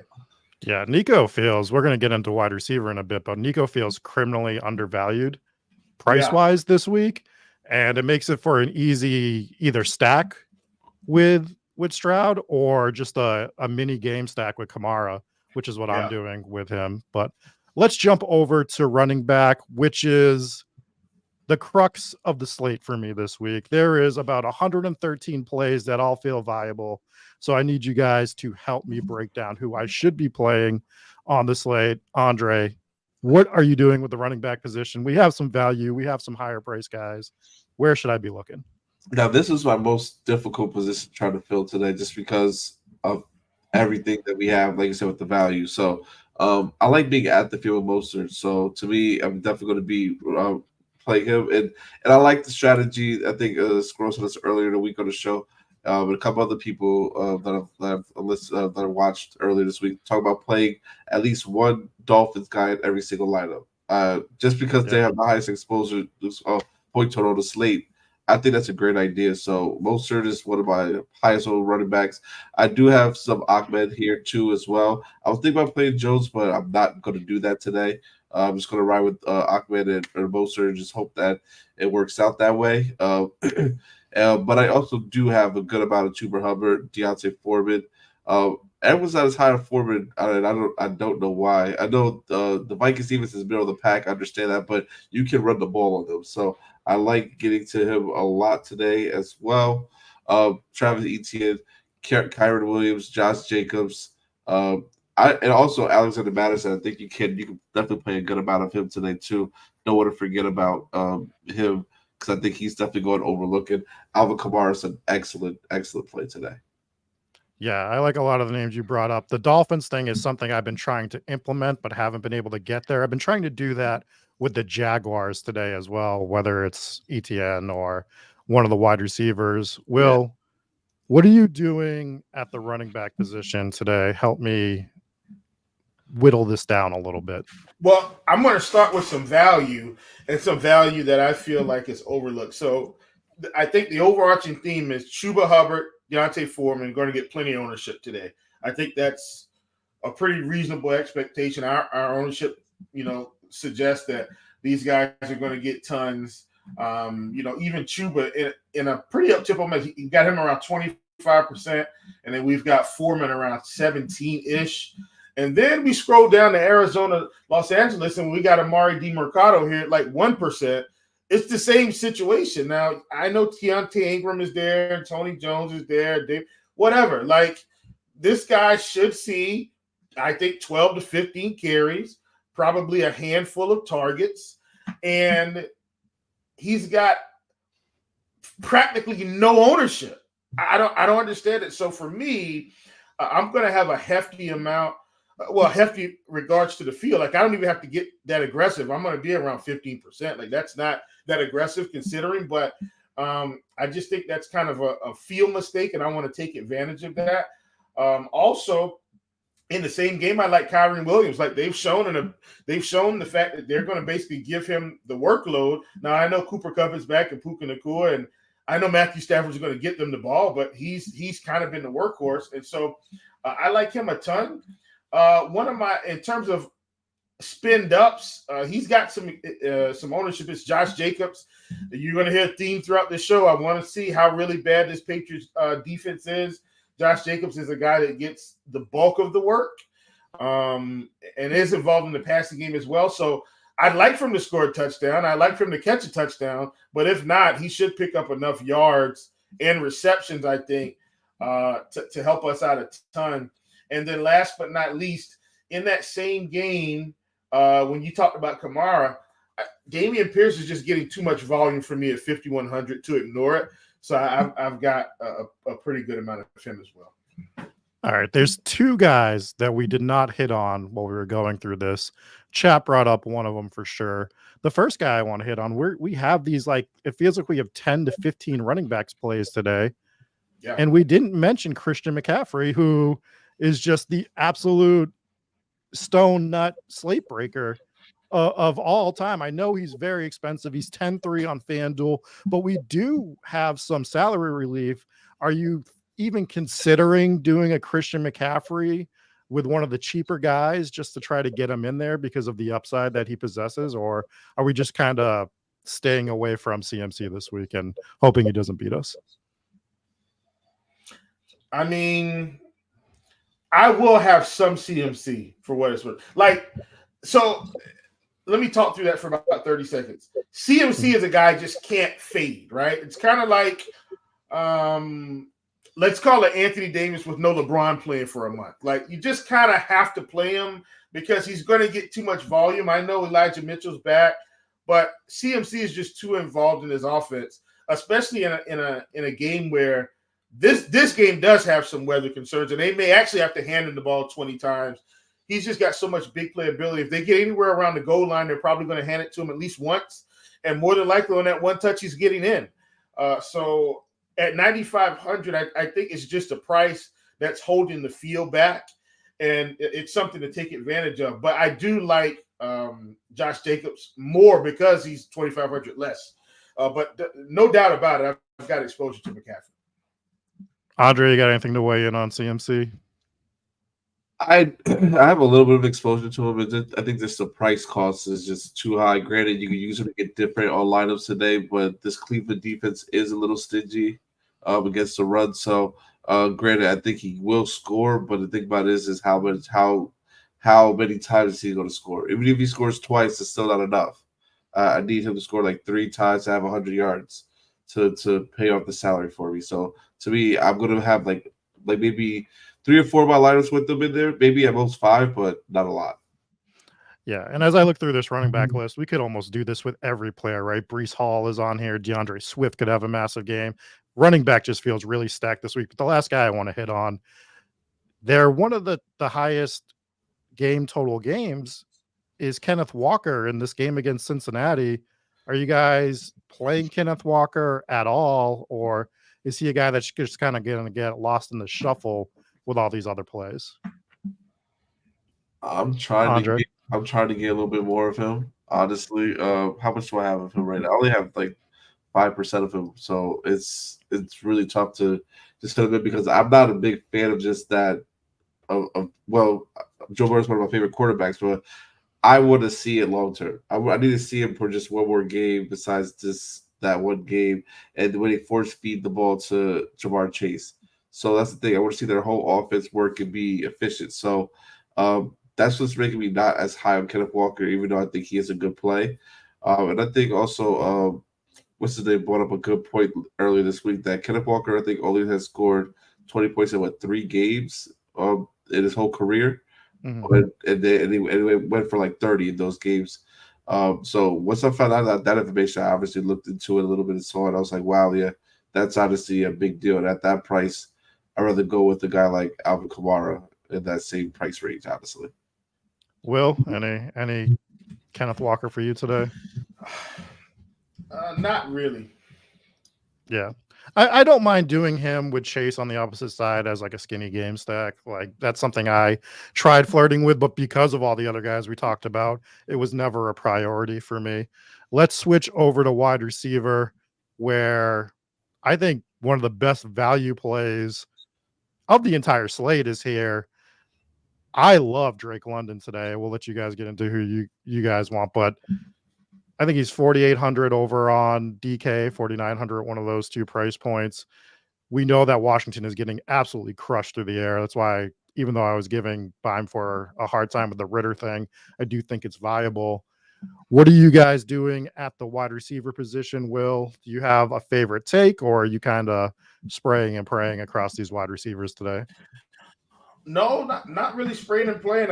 Tyreek Hill's got the lock button for me today. 100% every lineup.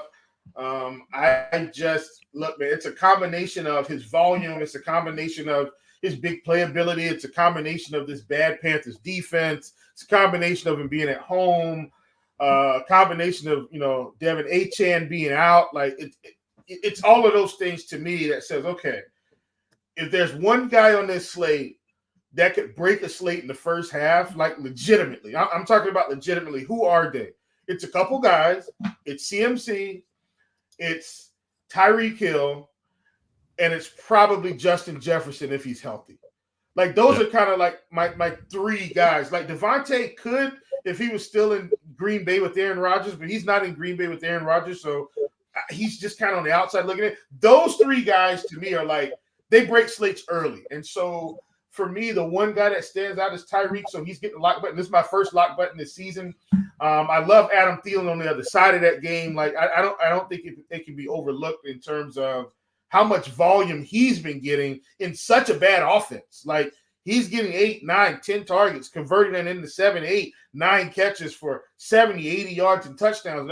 Touchdowns is going to be some variance there. But in terms of actual volume, he's got all the volume in the world. Same thing for Jacoby Myers. Same thing that I think we're going to see for Addison and Osborne. DJ Moore, I think his volume seems to have stabilized now. It makes so much sense, right? Throw your best player to football, you score more points, you have the opportunity to win football games. Week 1, he got, 3, 4 targets, just all over the place. But if he's going to have a stable 9, 10, 11, 12 targets, he's just as good as any of these big boys. And then real quick, DJ Moore is actually my lock button today. So just to throw that in there. I like it. And then one last thing. So let me say something. I promise I'll get out of the way. This guy's been overlooked for the past 2 to 3 weeks, and I don't know why. A.J. Brown complained enough to convince this team to actually throw him the ball 10 times a game. If A.J. Brown is going to get thrown the ball that much, like, just look at the numbers. He's crushing it right now, and he really hasn't had a price increase. I think he was around $7K when he started catching 8, 9 balls for 100+ yards. He's done it 2 or 3 weeks in a row, and he's still just 7,800. And look, the Jets, whatever. Like, if he's going to get that kind of volume, it doesn't matter who he's facing. He's going to crush. So at 7,800, at 6%, A.J. Brown is probably the best tournament play in terms of the big spins, because people are on Chase, people are on Tyreek. I got a lot, but like, we're not playing A.J. Brown enough week to week. So I love him today. Yeah, and I think people are still kind of scared off of the Eagles today because they hear the Jets defense. They've got a ton of injuries. Their top 2 corners are out. I think the Eagles are criminally underlooked today. A.J. Brown's one of them. I like Devonta Smith a lot today too, just because I think for the same reason as A.J. Brown. A.J. Brown's going to be under-owned. Devonta Smith's going to be way more under-owned. So I like taking either of those guys. The other guy I just want to hit on real quick is Jalen Waddle. I want to play Jalen Waddle today, and I can't make it happen on DK. He's definitely one of those guys that's easier to do over on FanDuel. I hate his DK price, but I think Waddle could actually be the guy to break the slate. We saw them come out last week and make a concentrated effort to try to get Waddle the ball a little bit more, kind of what I think is going to happen with Devonta Smith as well. But we'll get over to Dre. What are your thoughts at wide receiver? And you didn't mention Cooper Kupp, Will, who is going to be one of the highest owned plays on the entire slate. So I wonder if Dre is going to mention Cooper Kupp as we get through this list. I am actually. I love Cooper Kupp today. So I'm just pacing so I can get the second to put the ball out of his head at the same time. But Cooper Kupp is he one of my? I think he's like literally like top 5 receiver. He's number 3 overall. As far as exposure for receivers today for me. So Waddle's number 1 as well too. So I love Cooper Kupp. I love this Matt. I was trying to get a lot more Matt Stafford than I have, but I'm using Cooper Kupp more so in the flex too as well. So I'm actually getting a lot of him in Tyreek and Waddle, and I love it a lot. Robert Williams is also an interesting guy, I think, especially with no takedown. So I think he can get some volume there. I love Michael Thomas too as well as a possessive receiver on obviously a DraftKings was a full PPR site. Pittman I like a lot too today. Then you said DJ Moore. I think DJ Moore, because like I said, that secondary is porous, and I think that Fields can still throw the ball. So DJ Moore is a very, very, very big sleeper, I think, in tournaments today. I'm not getting a lot of exposure to Jamar Chase or Devontae Adams like I thought I was going to at first. I do like Drake London a lot, and Addison and Puka as well. I'm trying to stick to the certain games that I do like more, and target them a lot, and just be overexposed to those guys. Cool. Let's talk about the Jags receivers real quick, because we have no Zay Jones today. Always want to say Zay Flowers because I was just watching the Ravens game, but we have no Zay Jones today. So that leaves us with Christian Kirk. That leaves us with Calvin Ridley, and we could also go with Evan Ingram at tight end, which we can talk about in a little bit.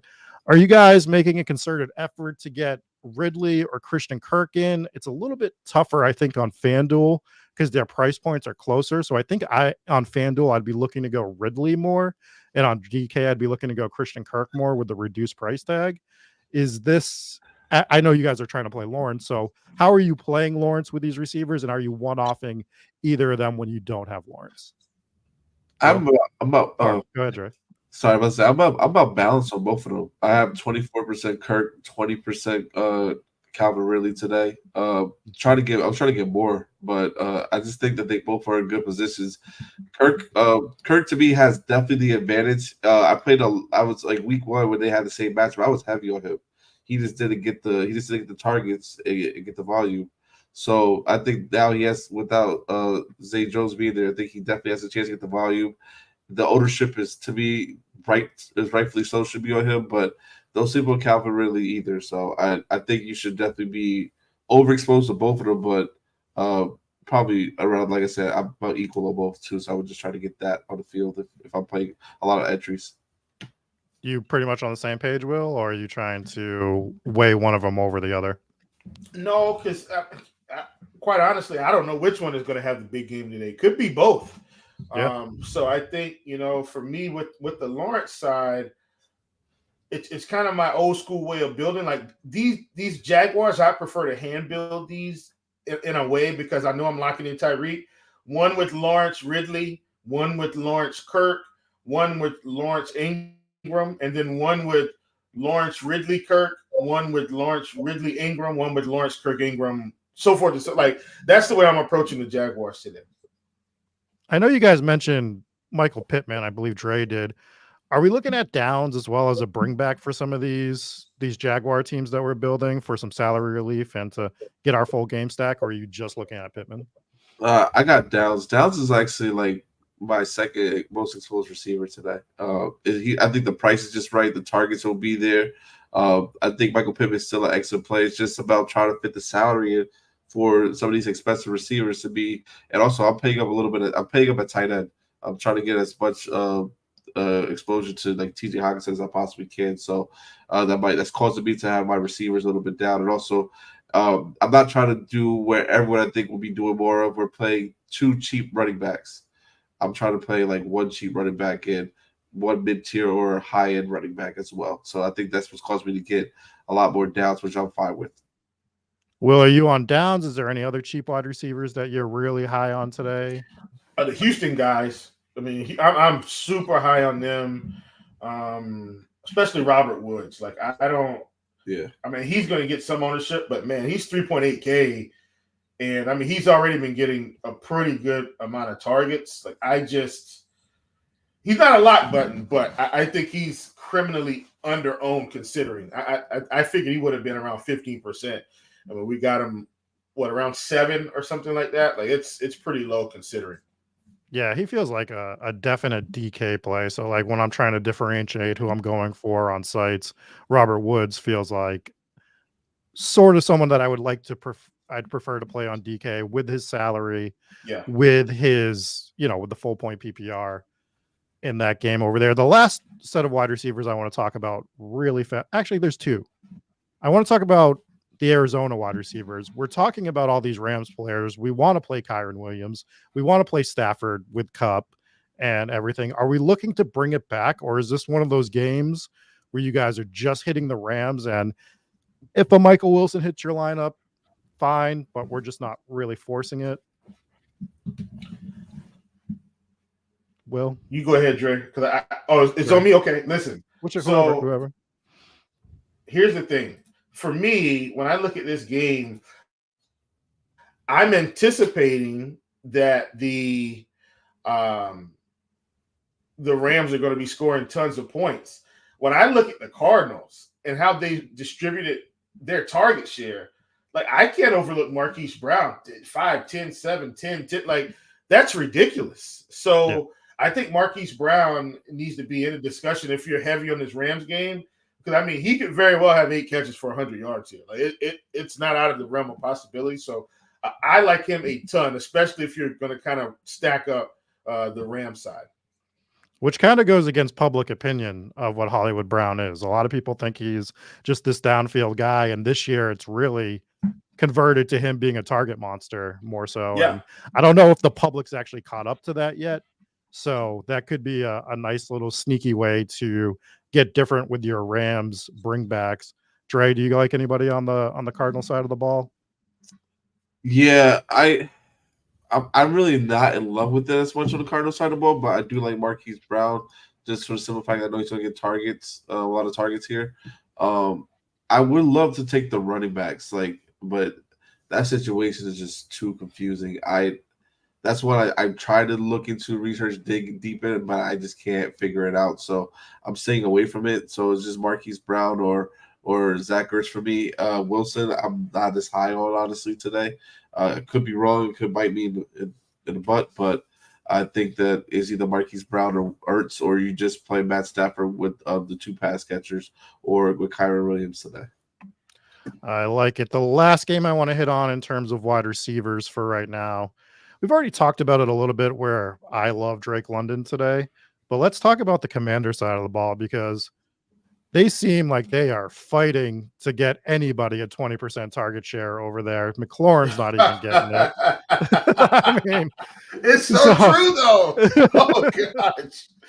It's painful to watch because I think McLaurin is so talented and he feels like one of these wide receivers that's just getting wasted away without ever having a quarterback that can get him the ball constantly. But I'm going to hold out hope for another week or two that they start to target McLaurin more. I am bringing him back in a lineup or two in some of these single entry things. Are you guys just fading the Commanders wide receivers at this point? I know you're under on the dots and props. Yeah, I'm fading. I just can't. Like, what are they doing? Gee, yeah. I mean, I don't know when Diami Brown's going to get 5 targets. I don't know. It's just they're all over. I will say this. I know we're not at tight end. Their most stable guy is freaking Thomas. Like that. Yep. That's it. I don't know who else is getting the ball. Yeah. What about you, Dre? Just fading these Commanders wide receivers? I'm not fading them. I'm playing right now a little bit more McLaurin. I'm at the field with Samuel, but I am well over on Thomas today. I love Thomas by far. He's probably he actually is my top tight end on the slate, followed by TJ Hawkinson. It's almost like Eric Bieniemy played or coached the Chiefs last year and they had 100 wide receivers. And he's like, well, that's what I have to do with the Commanders, even though he has this number one sitting there with Terry McLaurin. Let's talk about tight end, which is I think it's going to be an interesting point of contention, maybe, since Dre's trying to pay up at tight end. And a lot of people are still going to be trying to pay down. Usually tight end's not an interesting talk, but Dre, why don't you lead us through what you're doing at tight end? You said you love Hawkinson. Is there anyone else, or is that kind of where you're locking in a lot of your lineups? That's where I'm just locking in a lot of my lineups here today. It's just Laporta, I would love to get to, but I just don't think the matchup is that great. Hawkinson has an advantage against the Chicago defense that gives them a lot of fantasy points. I believe the second most, if I'm correct, to tight ends today. So tight ends on the year so far. Even though it's through 5 weeks only, but I love that a lot. And also, they're without the number one receiver. The wind is also only 20 miles an hour. Wasn't there? Didn't we just see a game, I think Thursday, where the winds were supposed to be really bad? But who got the ball a lot? Travis Kelce. So my point being, I think the same thing can happen here with Kirk Cousins giving them peppering TJ Hawkinson with at least 12, I think, targets today. I feel like he's going to be targeted heavily, and he can put up a big score today just based on that alone. And by that logic, that means that George Kittle is going to be incredibly overlooked here. He's going to be in that other win game in Cleveland. Maybe Kittle's the guy that's getting another 3-touchdown game. Probably not. Probably not. The only thing about is just the rain there is a little bit is going to be affect that one. It's dry in Chicago, but then Kittle, like 49ers, I love them. I love that team, what they're doing. It's so hard to pick which guy is going to be the guy for the week, honestly. Yeah, but the problem with that point is usually whoever their guy is the guy breaking the slate, right? True. Yep. So doing a complete fade could be very scary in its own right there, and Kittle being low owned might be the way that I'd like to play it. I don't think I'm going to get there. And he had the 3 touchdown game on his birthday. So there was the birthday magic going on last week. Will, what are you doing with tight end today? So for me, what I'm doing is I'm going to get a little bit of, let's call it leverage, if you will, off of off of Pitts. I'm playing a whole lot of Jonnu today, a whole lot. Like, you know, when you look at, and once again, man, I don't let the numbers fool me here. Like, sometimes we pull up things and we say, well, that's strange, but it's really not. It's telling you a story. This is the story of the tight end room of the Atlanta Falcons.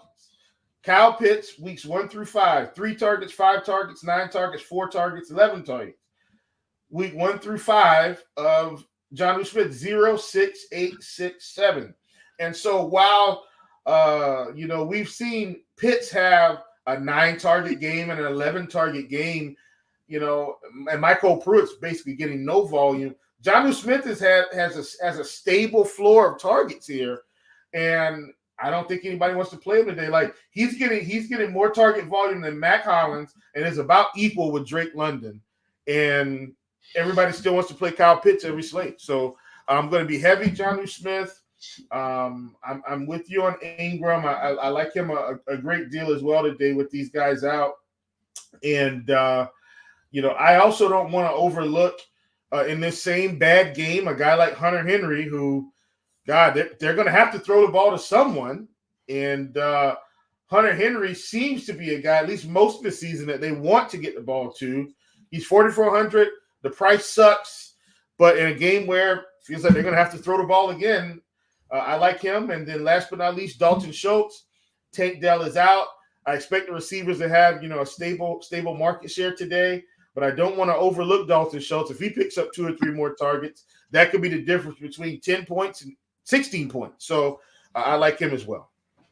Yeah, and where we're seeing 25% ownership on Evan Ingram was a guy that I liked at the beginning of the week. I think that just makes it a little bit easier for me to fade him, especially if I'm not going to have as many Trevor Lawrence teams. You're breaking my heart with the Kyle Pitts stuff, but I'm pot committed. I will play Kyle Pitts until he's $2,500 and out of the league by week 12. No, so I think he's a good play. I just think Jonnu is just as good.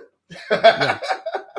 And I'm going to throw one more value guy out there. We keep talking about how we want to play a Dolphin in every game, and I'm not going to Smythe. I promise you. I don't want you to have a heart attack over there.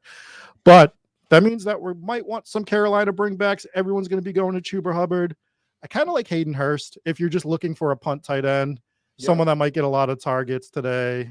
Maybe he sneaks in the end zone, but they're going to have to throw the ball, or they're going to have to think about throwing the ball over in Carolina. It's going to be a mess probably for them. Anyone else? Are we looking at Dallas Goedert? Are we looking at Cole Kmet? Laporta looks like he is playing today. Are we just kind of either going up top or down bottom? Yeah, I mean, I don't hate that call at all. Laporta's been good. With St. Brown back, then maybe it's not as good, but I think you can still roll it out there.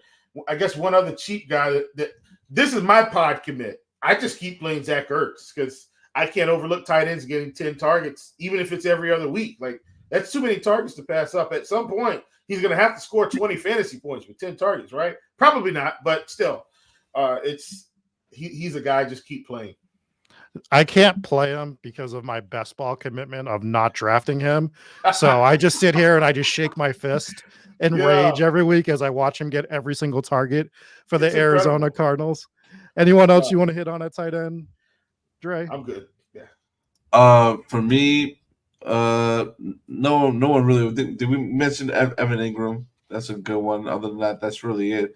I was going to be high on Tyler Higbee. I mean, you can still play him, but I feel like they're just going to really pepper Puka and Cup with the ball a lot more, just because Higbee, I think, is a little bit hurt and hobbled.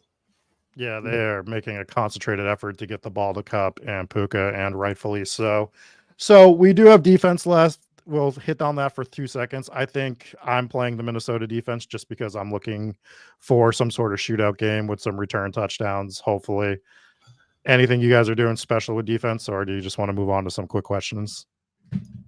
Defense, I like. The defense is hard. I was trying to force my favorite defense of the week, which is the Saints, just because they're a ball hawking secondary, and I think that we can see a lot of turnovers there. But I do got a lot of 49ers. The Bears are interesting a little bit if you want with Kirk Cousins on the opposite side. I like the Eagles a good amount today too as well. I don't think they're getting enough love. And the Rams are not a bad defense either to play. I think that's another sneaky one besides the Saints that can be it's going to go well overlooked. Well, my top defense is San Francisco. I just look. So their most expensive defense. That's not what we like to do anyway. And today they get PJ Walker. Like this, I mean, they're probably a top 2 defense in the league right now, and they get to kind of feast on, a XFL legend. I just in a rough game where it's going to be hard to pass anyway, like this, the 49ers are it for me. Not the only defense, but I'm saying in terms of most exposure, I've got them a ton. That's definitely fair. All right, let's get into some quick questions. We have Joe in the chat. Will, I'll throw this one to you first. He wants to know if he's playing Hawkinson or Addison on FanDuel. I'm probably going Addison, but I don't mind Hawkinson. The correct answer is both. To be honest with you, that's like the correct answer. All right, Dre. We got another FanDuel single entry question. Are you playing Pittman and Mixon or Godwin and Kamara, which is kind of an interesting one, to be honest. I'm not playing no Mixon, so give me a second. Mixon's gonna have 20 carries for 30 yards today. Yeah. I thought about Mixon earlier because he's popping in like optimals and projections. If I was gonna play him, I think I was gonna do it with Burrow. I'd want to do it with Burrow, Mixon, Chase, but I just couldn't pull the trigger on it, to be honest. All right, we got Kevin in chat. Will, he wants to know another Hawkinson question: Hawkinson in the Bears D or Ingram in the Jags D?